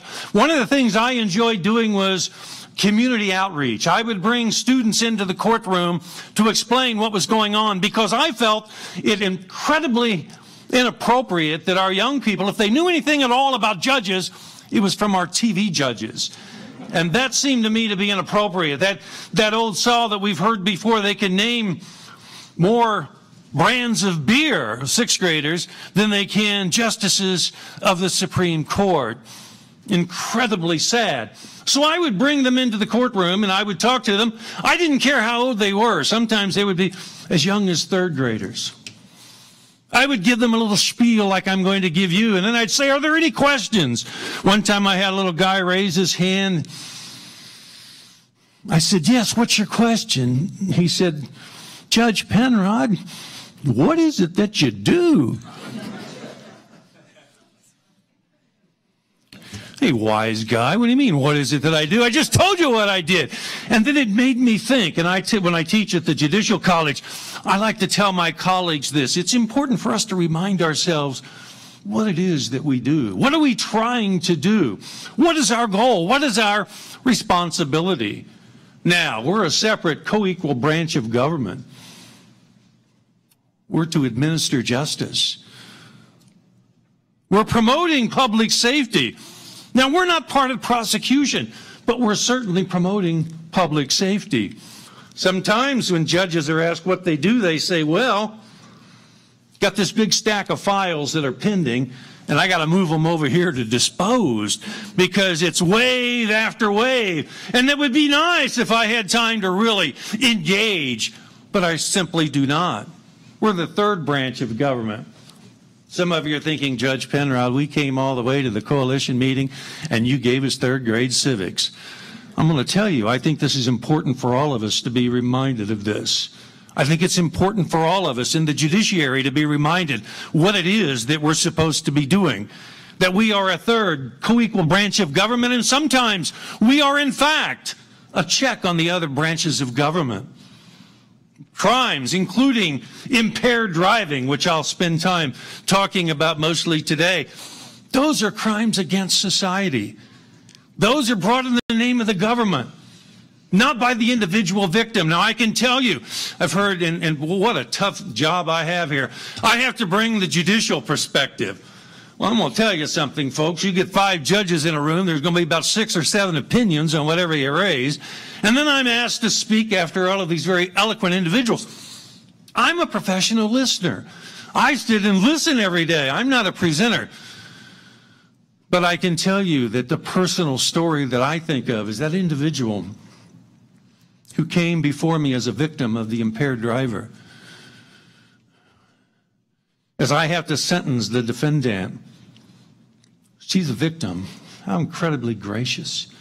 She struggles with her walker, coming to the witness stand and saying, Judge, I was driving down the road and I saw a light come before me, and the next thing I know, I wondered if I were at the gates of hell. What had happened, she'd been in a fiery crash. And then she wanted to know, as she's thinking through this, am I flying? Indeed, she was in a helicopter being taken to the hospital. And while she's there, what did she tell me? But Judge, I'm not here to ask that he be punished. I think he needs help, and I want you to show mercy. I wish that I could be that gracious sometimes. I wish that I could feel that way. Now, not all victims come to court and feel the same way, but I certainly can tell you that on the road to zero, if we get there, no one will be any happier than the judiciary when we're not having to address those issues, when we're not having to address those victims, those innocent victims whose lives have been changed. But ladies and gentlemen, I can tell you that just because it's a laudable goal doesn't mean that judges have to be on board. In other words, we're not part of the prosecution, and we're only going to sanction those that are legally guilty. And in fact, getting off, oh, I can't believe that judge. I can't believe, we hear this from our friends in law enforcement on occasion, this is tough. I can't believe the judge ended up having that charge dismissed. Oh, shame on those judges who allow the guilty to go free just because law enforcement made a little bit of a mistake. How about the other side of that coin? Shame on any judge who's unwilling to uphold the law, even when it's unpopular. You see the balancing that goes on? You see the importance of the judiciary. Even when it's well-intentioned, we have to make certain that we are, in fact, a check on prosecution. Doesn't mean that we don't have traffic safety at heart. Of course we do, and we are interested in moving that ball forward. But we do that by having an appropriate forum so that individual protections, because in this country we certainly value individual protections. In fact, we sometimes value individual decisions even when they make poor decisions. A person can come to court and represent themselves, a rather perilous course to undertake. As I told the person just recently, sir, you understand that representing yourself in court would be very similar to going to the emergency room and asking for a scalpel and a mirror because you're going to operate on yourself. Legally, you may bleed to death, but people sometimes make those sorts of decisions. And as a system, we have to respect that from the judiciary. So we provide a forum, but very significantly, in my view, and why I think it important that we have the judicial perspective, even though I'm not the best to perhaps provide it to you, is that what the judiciary can do in response to the scourge of impaired driving and those cases in which presented to us that create danger. Criminal sentencing, you've heard it before. Vengeance is mine, retribution, we're punishing people. That's what we normally think of. You know, if I were the judge, the jails would be full. Well, you show me a jail that's not already filled to capacity, and I'll point out it just got built. The reality is we know all about that, but there are others. Have you heard about rehabilitation, where we're trying to help that individual not come back? And then also deterrence. We want people not to do it again. I like to say a smart person learns from their mistakes, but a wise person learns from the mistakes of others. In other words, I hold this one accountable, and then this other person doesn't violate. But rehabilitation is where we want to focus some time. We want a just forum. We also want to make sure that we're respecting the rule of law. As I heard a judge say one time, and it made me shudder, and it was a private conversation. He didn't really, I think, act on it this way, but he said, well, I don't know if that's the law, but it should be. Wait a minute here. Wait a minute. Just because you're well-intentioned, judge, be very careful in regards to what you're doing. We're going to remain neutral and independent. But with that said, that doesn't mean that we have to be off on an island all by ourselves or maintain our silo. Well, I really can't talk to law enforcement because that wouldn't be right. There's some engagement. We throw around the E's around here with engineering. Now, I'm going to talk about engagement because I think judges in the judiciary will have an opportunity for legitimate engagement. If nothing else, understanding the other stakeholders, knowing what law enforcement is doing, if you will. When I have to tell you, and I would talk to a group of judges, if I mention NHTSA, they probably, some of them won't know what NHTSA is. I'll have to explain that acronym. Boy, you spend a lot of time explaining acronyms when you start dealing with this area, right? But even DRE, Drug Recognition Expert. Now, I don't want to embarrass anybody, but had anybody, how many of you heard of DRE before today? Okay, good. Many of you. There were some in here that weren't. You would think, well, goodness sakes, of course. You know, I'm not so sure some judges and some of the public, when they hear DRE, they say, what's Dre? Is that Dr. Dre of some sort, or, you know, that sort of thing? I bring that to your attention because I think what's important here is for us to recognize why the judicial perspective needs to be part of this consideration for law enforcement. Because, ladies and gentlemen, it is imperative that we make sure that we provide our judiciary with appropriate resources and education. Because with all of this great DRE work and the A-RIDE program and the standardized field sobriety tests and the technology that we have with ignition interlocks or those passive alcohol sensors. Officer, why did you pull him over? Well, he appeared to be operating a vehicle in an unsafe manner. What happened then? I approached the vehicle. Then what happened? I looked at him and decided he must be drunk. Based on what? Well, Judge, I've been an officer for a number of years, and I could just feel it in my bones. Well, a lot of officers have real good bones, don't they? Because indeed they may know that. But what we demand in the law, what the judges are going to demand, is that there has to be more than that. It has to be something other than just feeling it in their bones. And I think most of us would recognize, of course, it has to be more than that. And the DRE who presents, we want to make sure that our judges are aware that those kinds of tests, that sort of evidence, is legitimately admissible. Well, why did you think he had alcohol? Well, I put a pin in his face and it turned yellow. Well, how do I know that pin indicates? Okay, those are the kinds of things that judges need to be aware of. So we want to make sure that when we talk about law enforcement, that we talk about moving forward as a system, that we do it in a way that brings the judiciary along. Now, I have to tell you that part of the problem that I have in that regard is making my colleagues understand the importance of it. If you look at the number of homicides per year and the number of deaths in traffic, the numbers are obviously far higher than traffic. But you're not going to have judges sit around saying, yeah, I was in a murder trial last week, and they'll do that, but they're not going to talk about being an impaired driving case. And in fact, sometimes impaired driving can be as complicated as some of those other cases because of the scientific evidence that we have. So we want to engage the judiciary. We want to make sure that judges have the opportunity to have legitimate engagement with the public and other stakeholders. We do that with a program that NHTSA, I could say NHTSA here without having to explain it, the Judicial Outreach Liaisons and the Judicial Fellows. You know, part of the problem we have is, well, you know, Judge Penrod, that's all swell that you think we ought to engage a judge, but how in the world are we going to do that?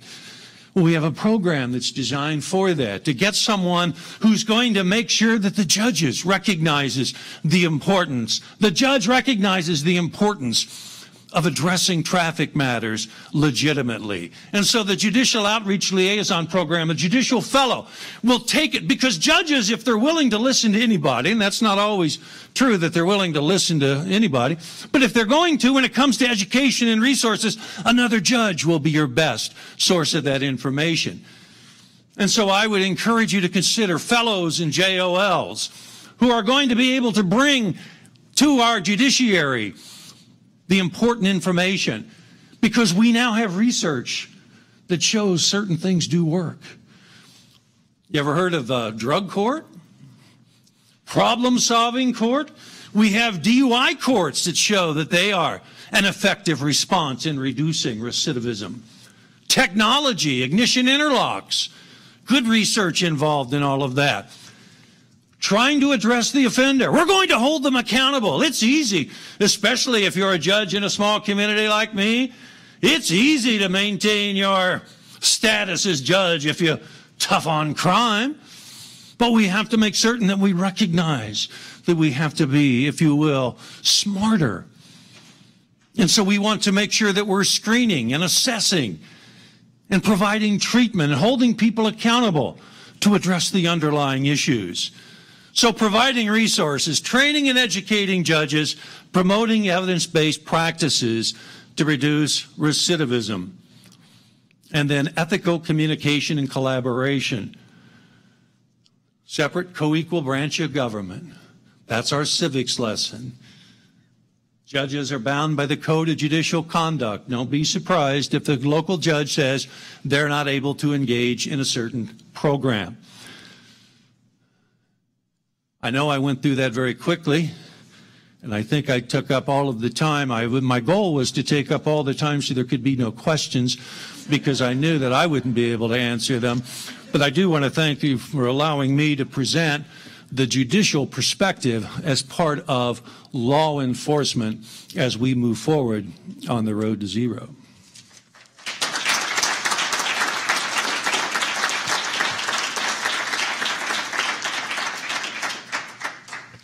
Okay, with that, I want to thank our panelists.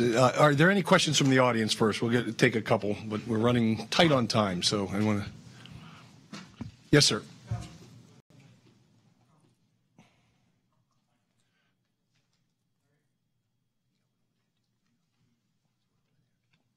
Just a quick question, which reveals my ignorance on some of this drug testing. I know with alcohol, when you do a blood or a breath test, you can tell if the person is currently impaired. When you do these drug tests, it didn't surprise me that the day and the night were the same, because my understanding, and maybe this is incorrect, is that the blood tests can tell if there's drugs in the body, but they may be drugs that have been in the body for weeks or months.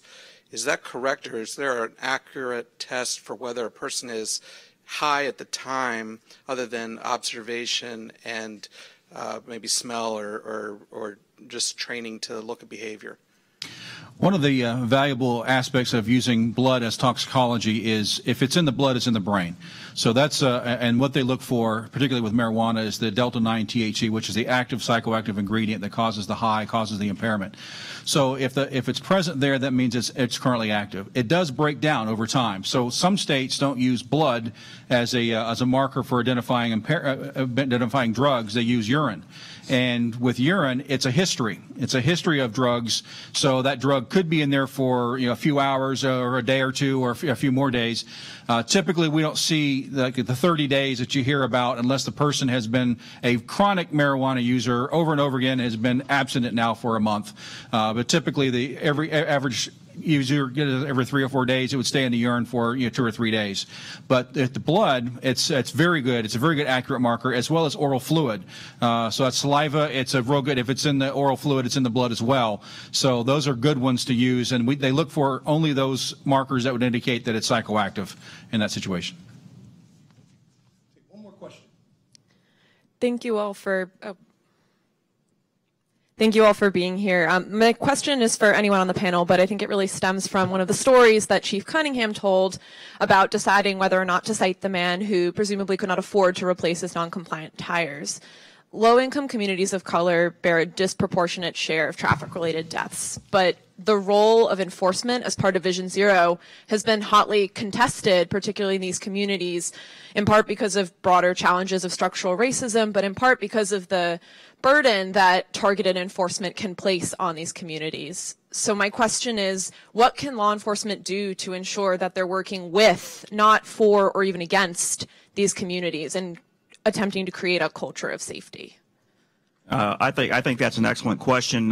Like I said, we've got a major state highway that runs through and about 60,000 people. It's not just our residents. And in fact, a lot of the folks that go through are who you described and with those issues. And also what we do is we partner with organizations that can provide can rectify whatever those situations are. So with our local hospitals, we have car seats available for restraint issues when we do those types of things. With our distracted driving, one of our major car dealers has purchased mounts so we can go hands-free with those types of things, so we can give those things away. So what we do is, in that education, in that training piece that we talk about engagement, we talk about that, we train our officers to understand what to look for in those sorts of things.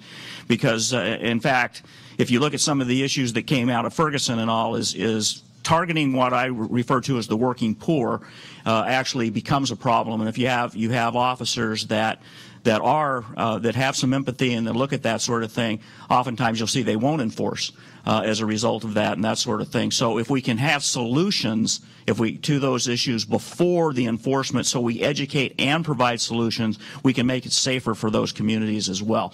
And so that's the thing, and that's one of the comments that we've had, is in these areas where it's a largely minority area and all that, but if it's still a quality of life issue for those folks as well. They want to have safe roadways. They want to be able to do that. So you need to look at a broader perspective and how do you bring solutions when we're going to be making those stops, and how can we help in our community? Because, again, it has to be holistic. It has to be quality of life.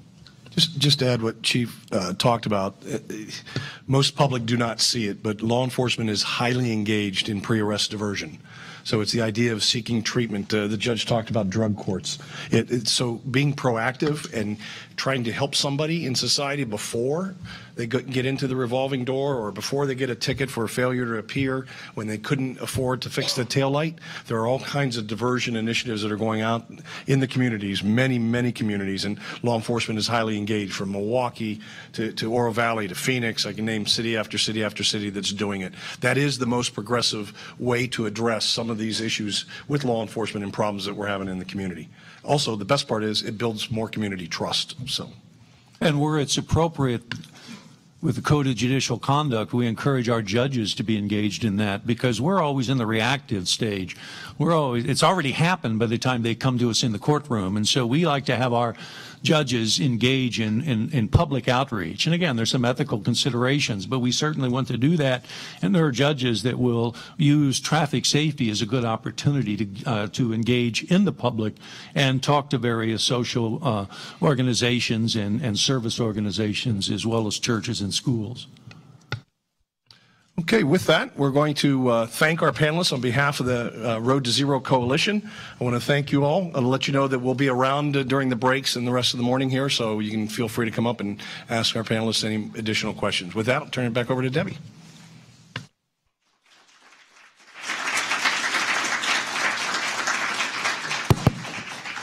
Domingo, thank you very much for your leadership. You've been on our steering group representing IACP since the beginning. Thank you so much, and we really appreciate it. You all are our law and order panel, so thank you for what you do, and thank you for keeping all of us safe. I'd like to now introduce Nick Smith, who is the Chief Operating Officer of the National Safety Council. And on my departure in January, will become the interim CEO while a search is being conducted. So Nick, please come on up.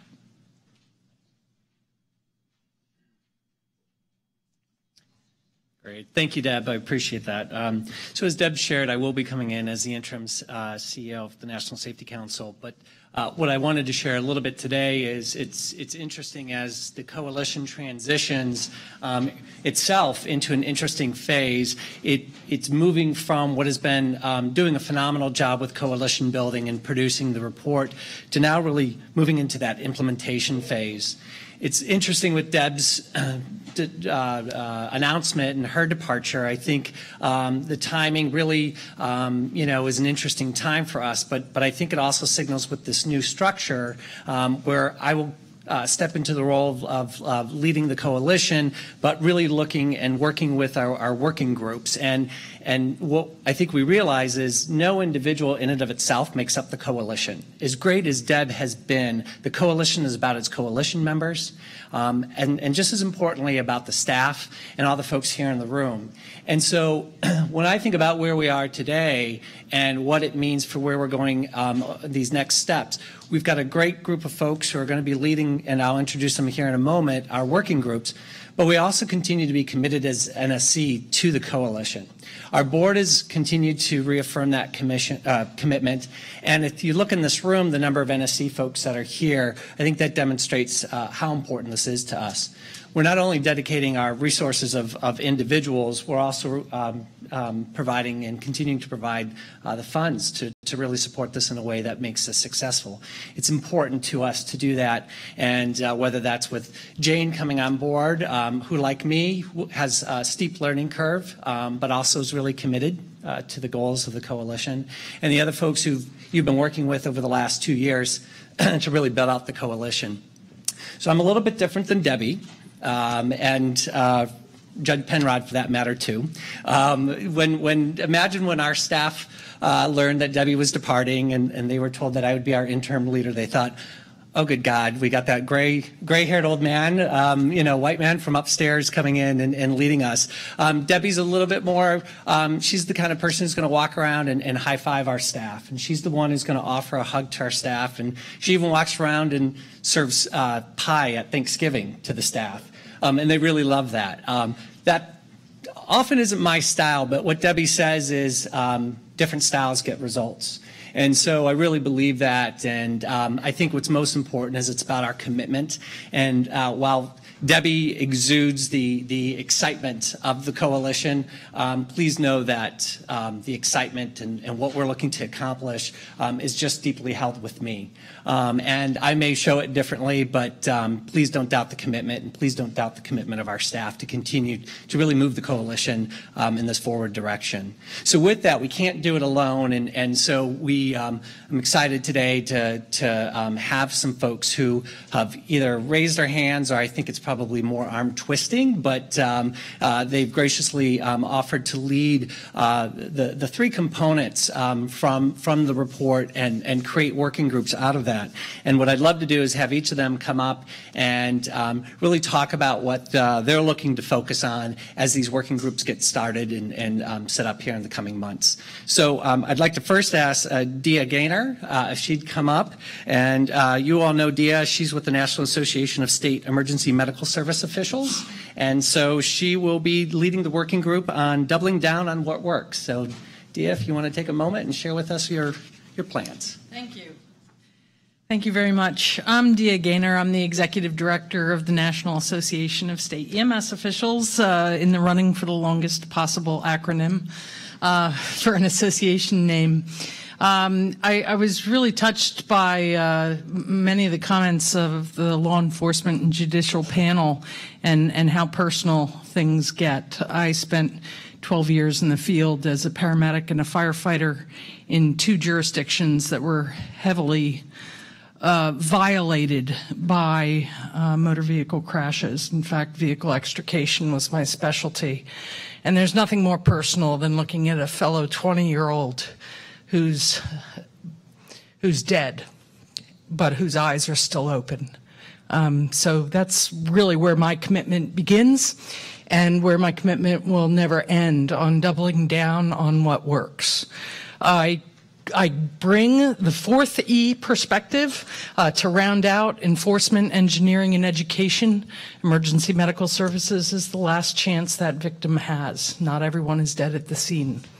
So as somewhat, though, of an unconventional partner, what I bring to the Doubling Down on What Works work group is that sort of after perspective, the when systems fail perspective, and commit to challenging everyone to the foundation. And I think why Doubling Down What Works comes first is that it's building on a base that has already been created by so many decades of work of highway safety committed individuals, to really refocus on, okay, so whether it's through the lens of countermeasures that works, or through the kinds of discrete tactics and strategies that the Towards Zero Deaths National Strategy document brings forward, to identify those that are worthy of either a greater level of effort, or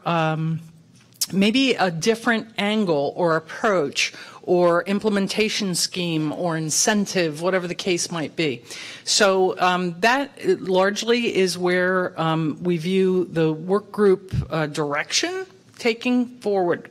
We will have a slide up, or we do already, for anyone who might have questions about our approach or the direction the work group may take. But otherwise, I understand that Jane will be helping with compiling your self-nomination of interest or nomination of unsuspecting other characters to be part of the work group.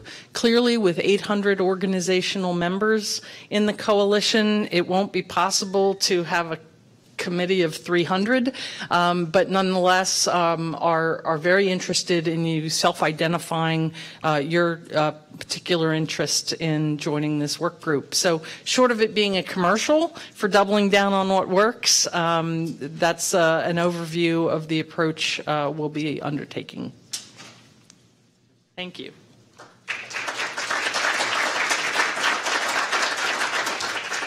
Great. I'd invite David Harkey to come up. You know David. He's with the Insurance Institute for Highway Safety, and he'll be leading the working group for accelerating advanced technologies. David.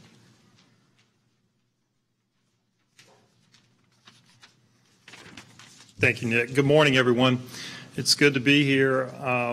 As Nick said, I'm going to be heading up the group on accelerating their advanced technology. When I look back at the Vision Zero report and what the objectives were for that particular area, I want to read these to you. Identify and prioritize safety applications and opportunities. Evaluate safety benefits and increase consumer interest and adoption through education and incentives. I think those are very well stated objectives. I boil it down to two words: exposure and adoption. That's what I really want us to focus on as we think about this working group. And what I mean by that is we need to make sure that we are exposing our practitioners as well as consumers to the kinds of technologies that are available out there. I think the judge's comments were right on point with us. One of his slides had the particular issue about knowledge about technologies. And I think part of what this group is going to be all about is knowledge sharing. And I'll come back to that with some specific action items in a minute. One of the things that's a challenge with this particular area is what's the scope that we're talking about. There are a lot of technologies that we could be focused on. And I think when this started, the scope, the real focus was thinking about where we're going in the world of autonomous vehicles, right? Self-driving cars are going to be here. We've heard these promises over and over and over. But we know that that's the long haul. And by the time we get to 2050, that will be a reality in some operational domains. I have no doubt about that. But there are a lot of technologies that we need to be thinking about now that can be implemented today to save lives now. And if we're not doing that, we're not doing our duty. And we're not taking advantage of things that are available today. And so I think the scope of what we're talking about, it's going to focus on both emerging technologies, but it's also going to focus on existing technologies. And that's going to be really, really important. I think the other thing to think about with scope is it's not just the vehicle. There are a lot of technologies related to infrastructure. There are a lot of technologies that are related to just personal technology. We all have cell phones. I should ask that question. Is there anybody that doesn't have a cell phone? See, we all have cell phones. And there are a lot of things that we can do with that. There's going to be more and more applications, and all these things are going to be connected. And so we got to think about technology in a much broader sense than just the self-driving car. And that's because I think there's going to be a lot of applications for that as we move forward. The other thing that's really clear to me is there's a lot of talk about technologies that are out there these days that, especially the vehicle side of things, that may not be safety targeted. And what I mean by that is there's a lot of work underway by the automakers and others thinking about how we use technology in the vehicle for mobility. right? And that's a little different than safety. Safety sometimes is a secondary benefit that's associated with that. But I really want us to think about focusing on those technologies that are out there that are intended first and foremost to put safety first. And I think that's where we want to start. Not that we're going to ignore the others, but I think that's where we want to start. And then I think the final piece in terms of our scope that's really important is that this working group is going to work very closely with the other two working groups, with the doubling down and with the safe systems and safety culture side of things, because there's a lot of these technologies that are going to help support the efforts to double down on what works. And there's a lot of these technologies that are going to support a safe systems approach. And so it's important that the three groups communicate with one another and there is this overlap. I think that's the way we're going to be the most effective at accomplishing our objectives of exposure and adoption. So what are the initial action items that we want to take up in this first year? I think there are a couple things that we want to do. One is we've talked about what types of forums are appropriate for us to hold to help with regards to advancing technology. There's two ways we can go with that. One is we can hold independent events, like the one we're doing here today. We can hold some sort of independent forum to expose people to the technologies that are available, and perhaps it's focused on a topic area. Topic of speed. What are the technologies out there that can help us address speed? Topic of impairment. Topic of distraction. We could do that sort of thing. We could hold an independent meeting. But I think the challenge is holding these kind of independent meetings requires a little time to plan and then organize that particular event. Where I think we can have the immediate effect is thinking about integrated events, taking advantage of meetings that are already in place. And so I've talked to Jeff about this already, but trying to get a session or a track possibly within an event and a meeting that's occurring. So at ITE, at AASHTO, and GHSA, Lifesavers, there are a number of events out there where I think we can talk about the Road to Zero initiative to accelerate advanced technology. And that's the quickest way for us to get the message out about some of these capabilities that are out there.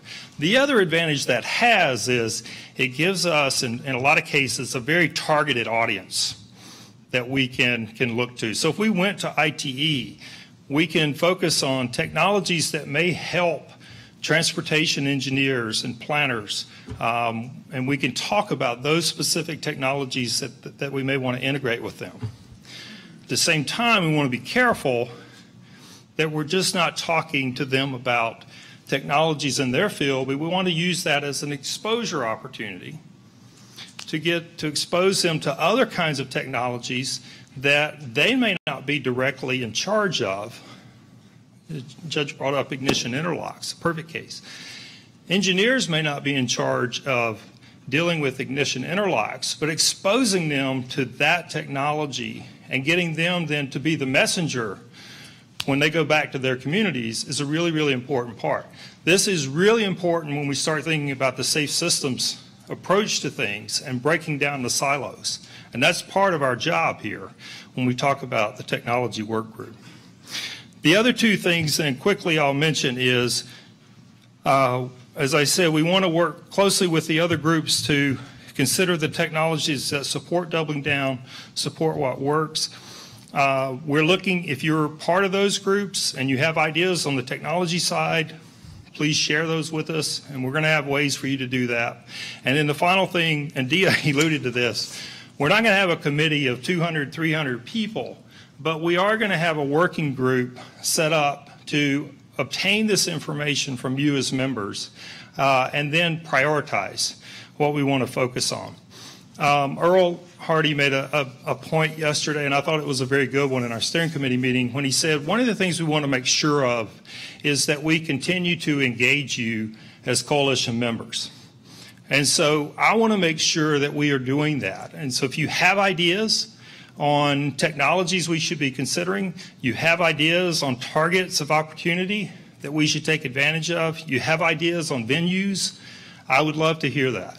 And so as Dia's email was up here, my email was up here. I also want to point out Jessica Chiquino from the Insurance Institute, who's been participating in this for a very long time. Send her an email as well.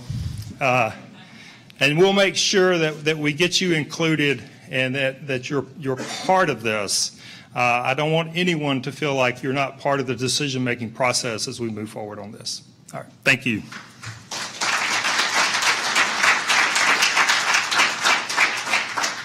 Thanks, David. The last person I want to introduce, excuse me, is Jeff Peniotti. He's with the Institute of Transportation Engineers, and he'll be leading the working group on prioritizing safety.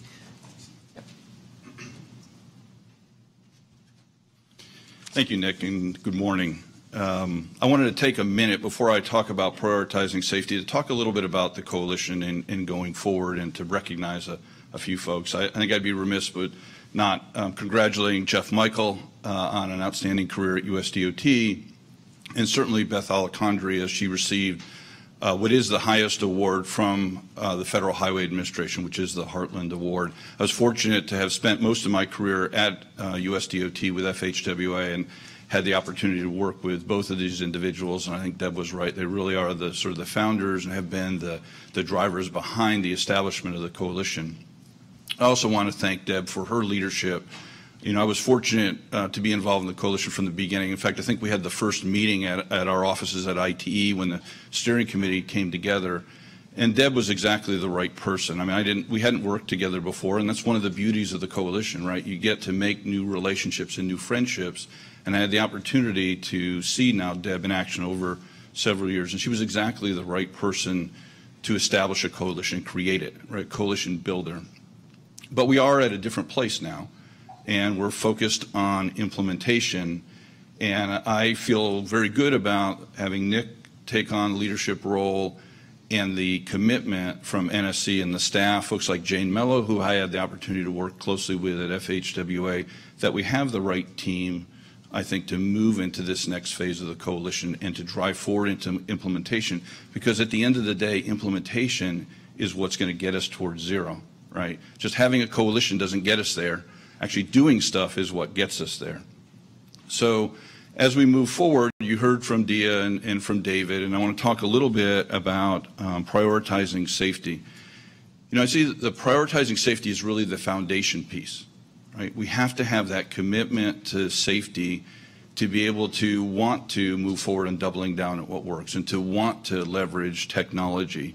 And it's fundamental to the entire effort. And if you go to the Road to Zero report, you'll find a statement that says a pervasive safety culture is an essential ingredient for reaching zero roadway deaths and injuries.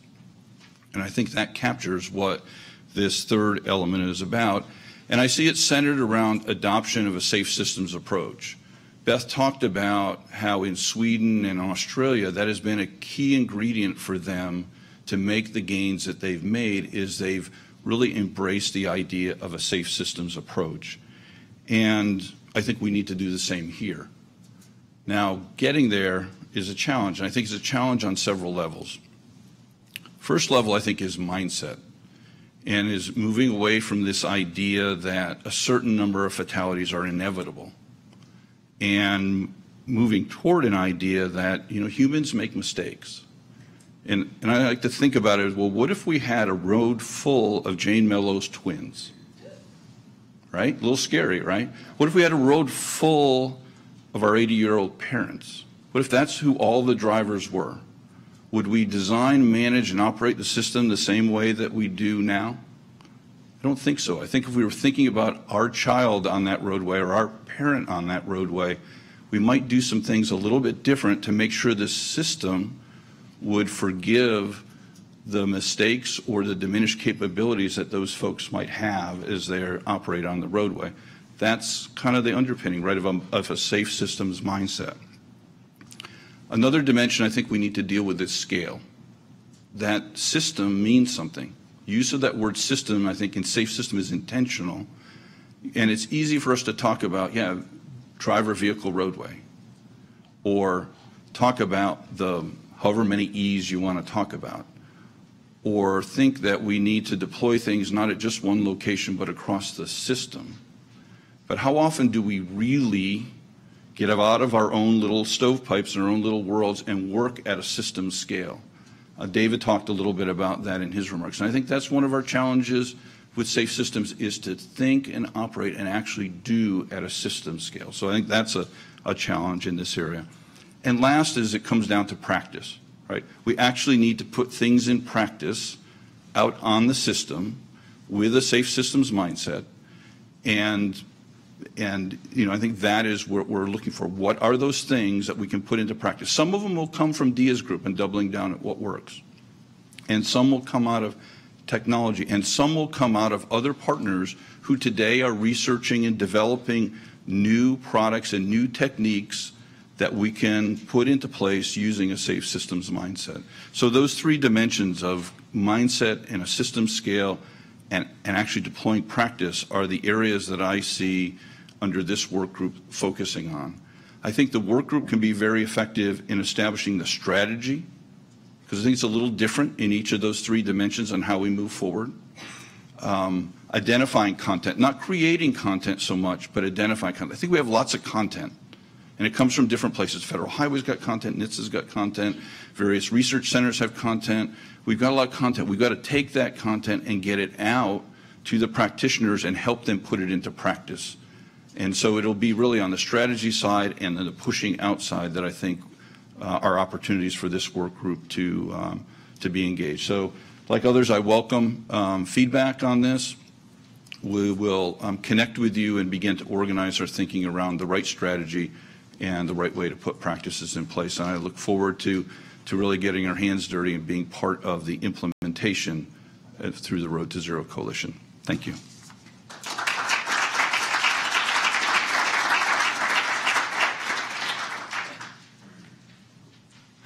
Great. So I just want to thank our three folks who've offered to step up. And as you can see, I think we're in great hands in these particular areas with the leadership of these individuals. So thank you to them. And for us, what it means from us from a coalition perspective, you know, we've shared that, you know, our staff is committed. And so nothing's more important than communications. And so Jane will be communicating back to folks through the various steps to make sure we're being looped in appropriately.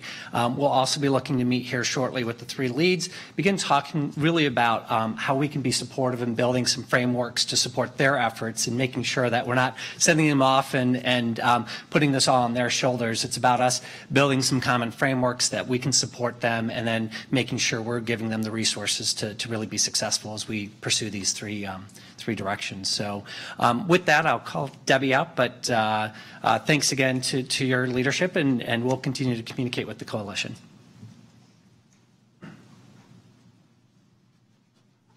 And I think we're actually running ahead of schedule. We're doing all right. So I know this was a lot for folks to absorb, and so did want to offer the opportunity for any questions from those who are attending in the room. We have about 150 here in person, but we have about 200 more online, and so that was one of the reasons we wanted to share emails, is to make sure that there's an opportunity for everyone to communicate.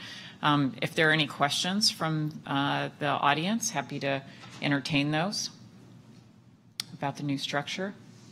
I can tell you guys are all extremely impressed with the leadership coming in. So no question. Yes. There is something that was never spoke about: the driving improvement contribution to the Road to Zero. National Safety Council is going to roll out in January modified programs that they have with states in place. We never spoke anything about that. We will have people in the self-driven cars. Are they going to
So I think that there's a lot of components.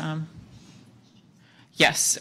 So the questions really focused on human-centered issues, driver training, driver engagement, driver participation, and really the human side of engagement. And so I think those are absolutely a part of each of the three areas going forward. And I think as the teams begin to build out their plans, Dia's focus on doubling down on what works will absolutely look at some of those driver training issues.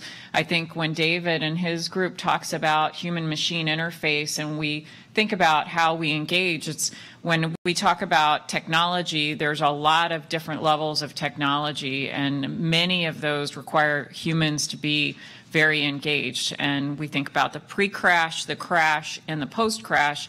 There's a lot of different points of engagement there. And I think Jeff's certainly got a lot of people thinking about the space that he's working in. And so I think there are many opportunities for engagement, and would encourage each of you to engage in the way that you feel most compelled to participate, because it goes back to what Jeff talked about, is at the end we're trying to get to outcomes.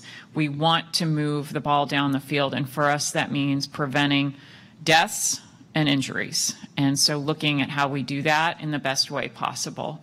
So thank you all for the pieces that you bring to this and the success that you bring to this. I know that you all are in great hands. Nick, thank you very much for stepping up. And our three leaders of the coalition who have been part of the steering group since the beginning have stepped up. I look forward to volunteering on some of those work groups with you in the future. So as we are wrapping up today, one of the things that we also have the opportunity to do is announce the third round of grants for Road to Zero. Oh, I'm sorry. You know, it's Alex, are you coming out? Yeah, come in. I'm sorry. I'm sorry. I thought we were at the end. So maybe we weren't as ahead of schedule as I thought we were. So let me introduce Alex, who's going to share with you some work that the National Safety Council is going to undertake. Thank you, sorry, Debbie. Alex. No problem. We'll still be ahead of schedule, I promise. So my name is Alex Epstein. I serve as the Director of Transportation Safety at the National Safety Council. And I'm very pleased to be part of this group. And I wanted to say that we are going to try to figure out the best way to transition the participation aspect of the coalition members into the next phase of the Road to Zero. And we have in the past surveyed the coalition, and that data has provided for us some direction as to how we should engage. And so one of the things that we're going to do over the next month or so is to resurvey the entire coalition. And I'd like you all to think about that as one mechanism by which you can influence the leaders of the three working groups, the composition of the three working groups, some of the priorities that we're engaged in, and in short, have a direct line of communication. Of course, everybody's revealed their emails. You have that. I don't want to be left out. You can email me, alex.epstein@nsc.org. Jane can always forward emails to me. But we know, for instance, that of the 800 coalition members, not everybody wants to be an active participant. Some people just want to take in information. They want this to be a clearinghouse, a best practices sharing organization, if you will. And they don't necessarily want to be on a group, a working group. They just want to get the information. And there are others who want to affect national policy and want to change the priorities and change the culture and be part of that change actively. So we're trying to get a handle on kind of who's the composition and what are the organization's desires as far as participation. And so we'll have questions around that, around how does your organization align with the coalition's stated priorities. who else in your organization should be getting the information that we're providing? I think the goal, as has been mentioned before, is not to create lots and lots of new information through Road to Zero. There's so much fabulous information, there's so much knowledge that's out there, so many best practices which can be shared. We cannot amplify every message, right? In your organization, you cannot amplify every message, but as we start to winnow down what those critical first messages are that come through us, through you, to your organizations and your member organizations and your members, what are those messages and what should they be? So, all by way of saying, I ask you to look for the survey that's going to be coming through your emails to every coalition member. Please take a minute or two to fill it out. One of the requirements was that it not be too onerous, that it just, get us some basic information. There will be some fields that you could fill in comments so that you can make sure that your voice is heard. And make sure that you stay engaged by keeping us informed as to what your priorities are. And with that, Debbie, I'm going to turn it back. Thank you all.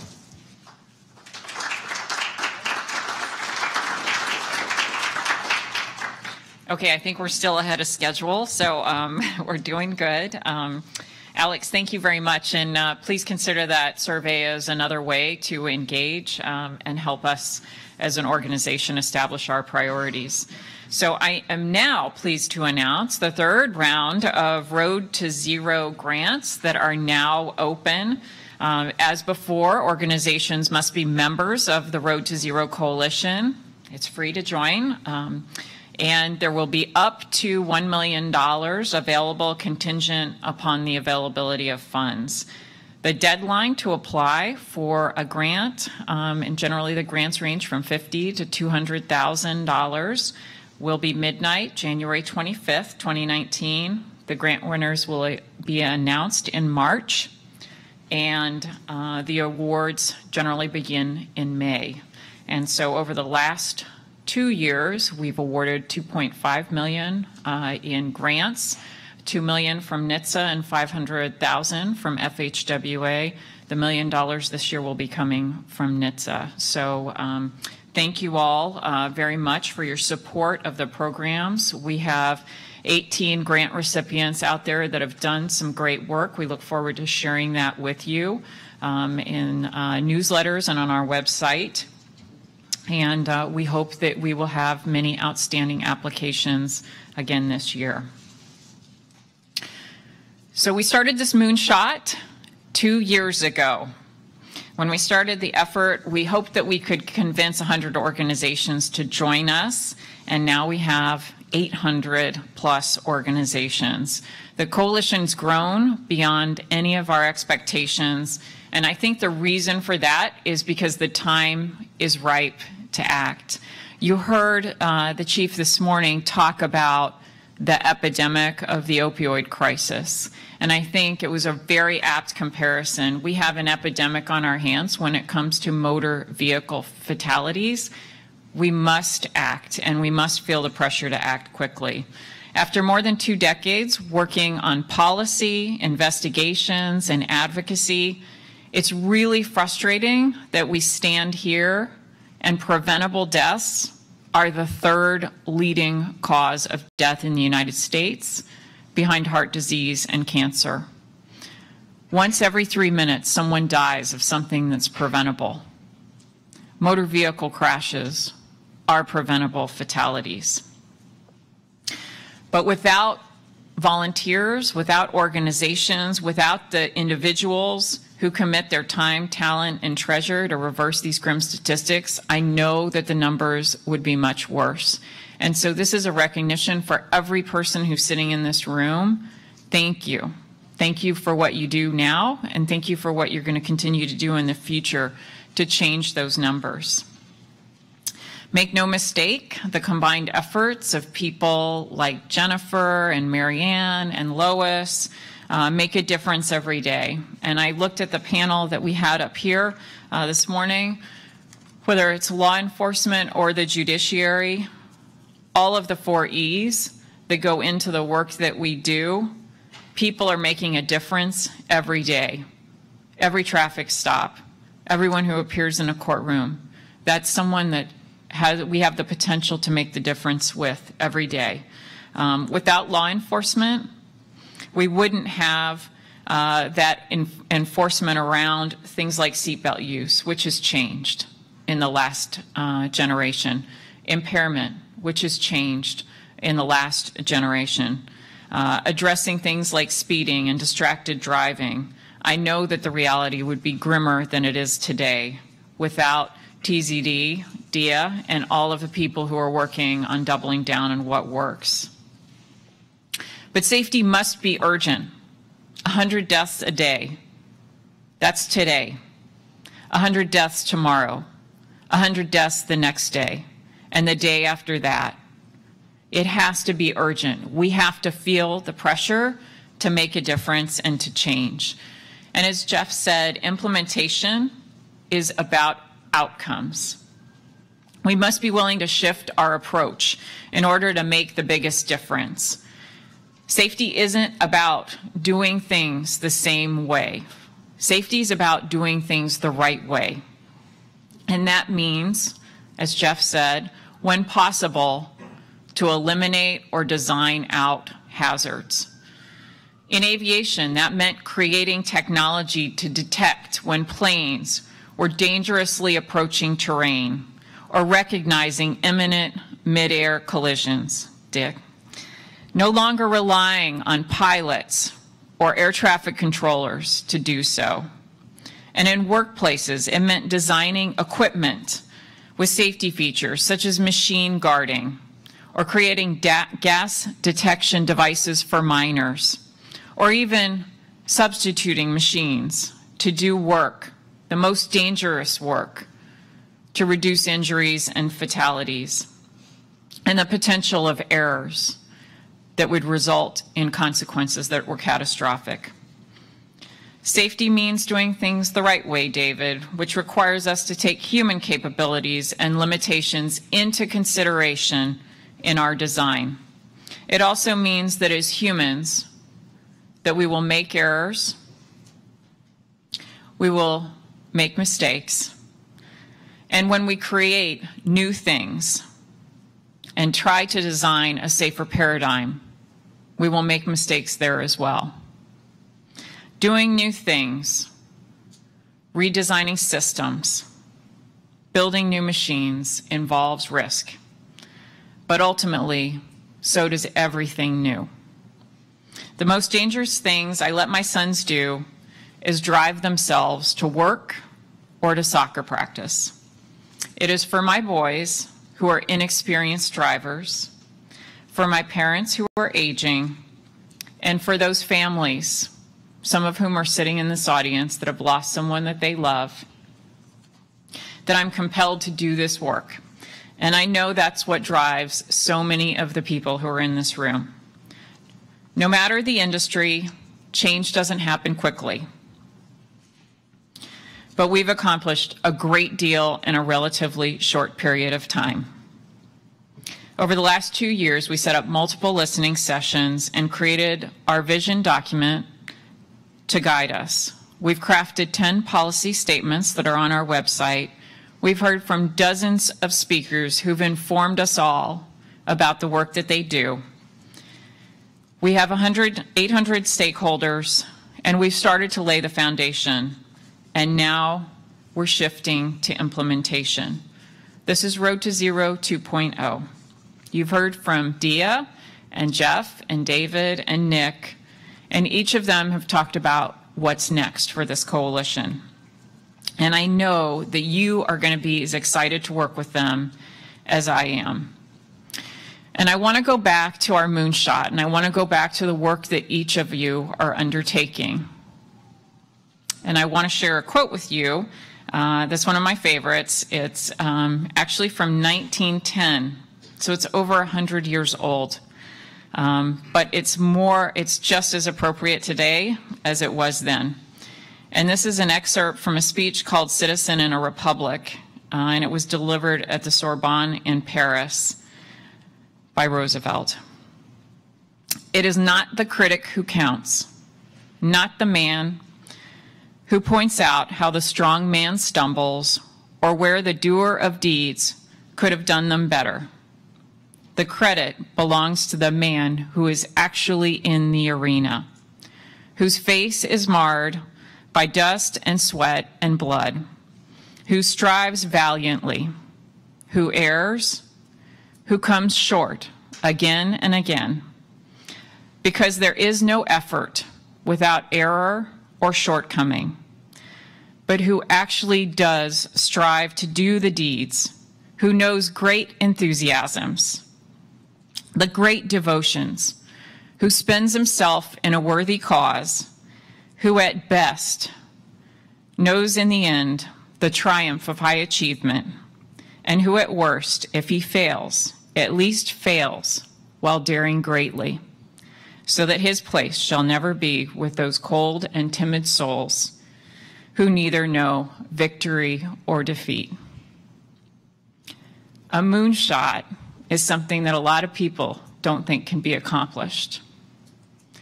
But the families of 100 people who died today, the families who grieve tomorrow, that's who we're working for. I'm so glad to have been part of this from the beginning. It's my greatest hope that I will still be around when we get to 0 deaths on the road in the U.S. for one day, and in turn for 1 week, and maybe 1 month, and then a year. More than anything, I know that I leave this post in very capable hands. Together, we've created the momentum, and I know this coalition will continue to do great things. This weekend, we lost our 41st president, George H.W. Bush, and many of you may have seen some coverage of some letters that he wrote. One of those letters was a letter he left in his office at the White House for his successor who had defeated him, President Bill Clinton. And the closing line of the letter is what I'd like to leave you with today. Your success is our country's success, and I am rooting hard for you. So get out there and get it done. Thank you for letting me be a part of this.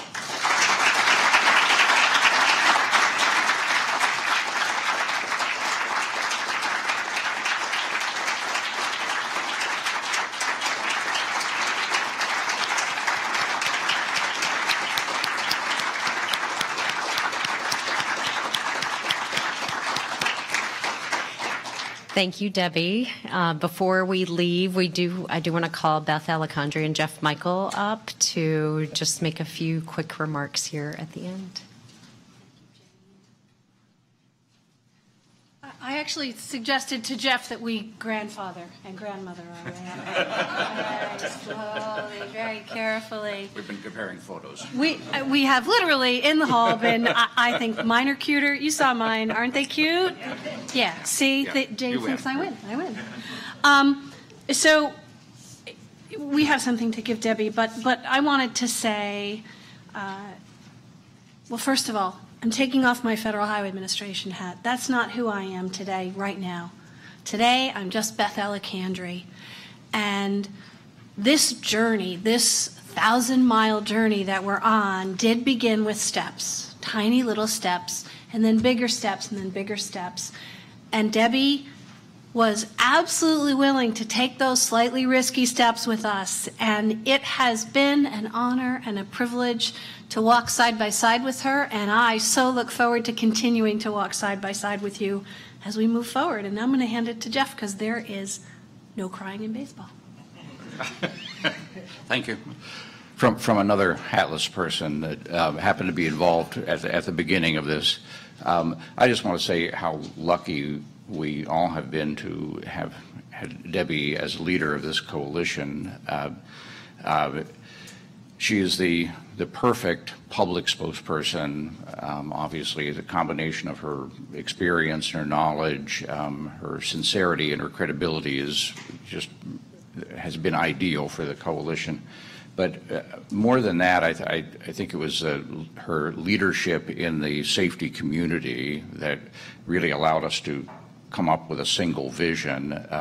That vision document, I mean, many of you were involved in it. You know, it wasn't easy to do. It was that was input over a year. It was 9 full days of meeting, and then many telephone conference calls and steering committee meetings to sort of distill the input of about 75 people, 75 safety leaders, into sort of one coherent thread that everyone agreed with. And we wouldn't have been able to do that if we hadn't had sort of the focal point, the leadership of Debbie to sort of pull it all together and keep everyone around the table. So I just want to thank you from all of us, and you know, particularly from myself. This is a tremendous contribution you've made.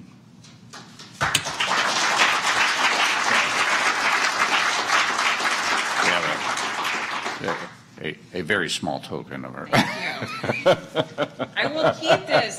Remember, we are the hidden figures. 50 years from now, when people think highway fatalities are something that's unacceptable, it will be the people who were a part of this in the beginning that we had the courage to say, let's talk about zero. It's scary. We are going to fail. We're going to get back up and we're going to dust ourselves off.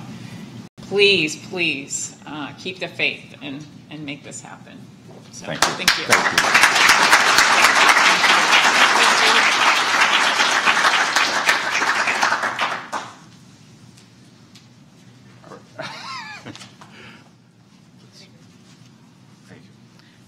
I just wanted to thank everyone for coming. We have a gift of time. We ended it a little early. I wanted to thank everyone on the webcast who joined us. And for those of you who are staying for the distracted driving meeting this afternoon, we'll be meeting, we're going to rearrange the room, but come back. That starts at 1. Thanks. Oh, and apply for grants. That will be live at noon.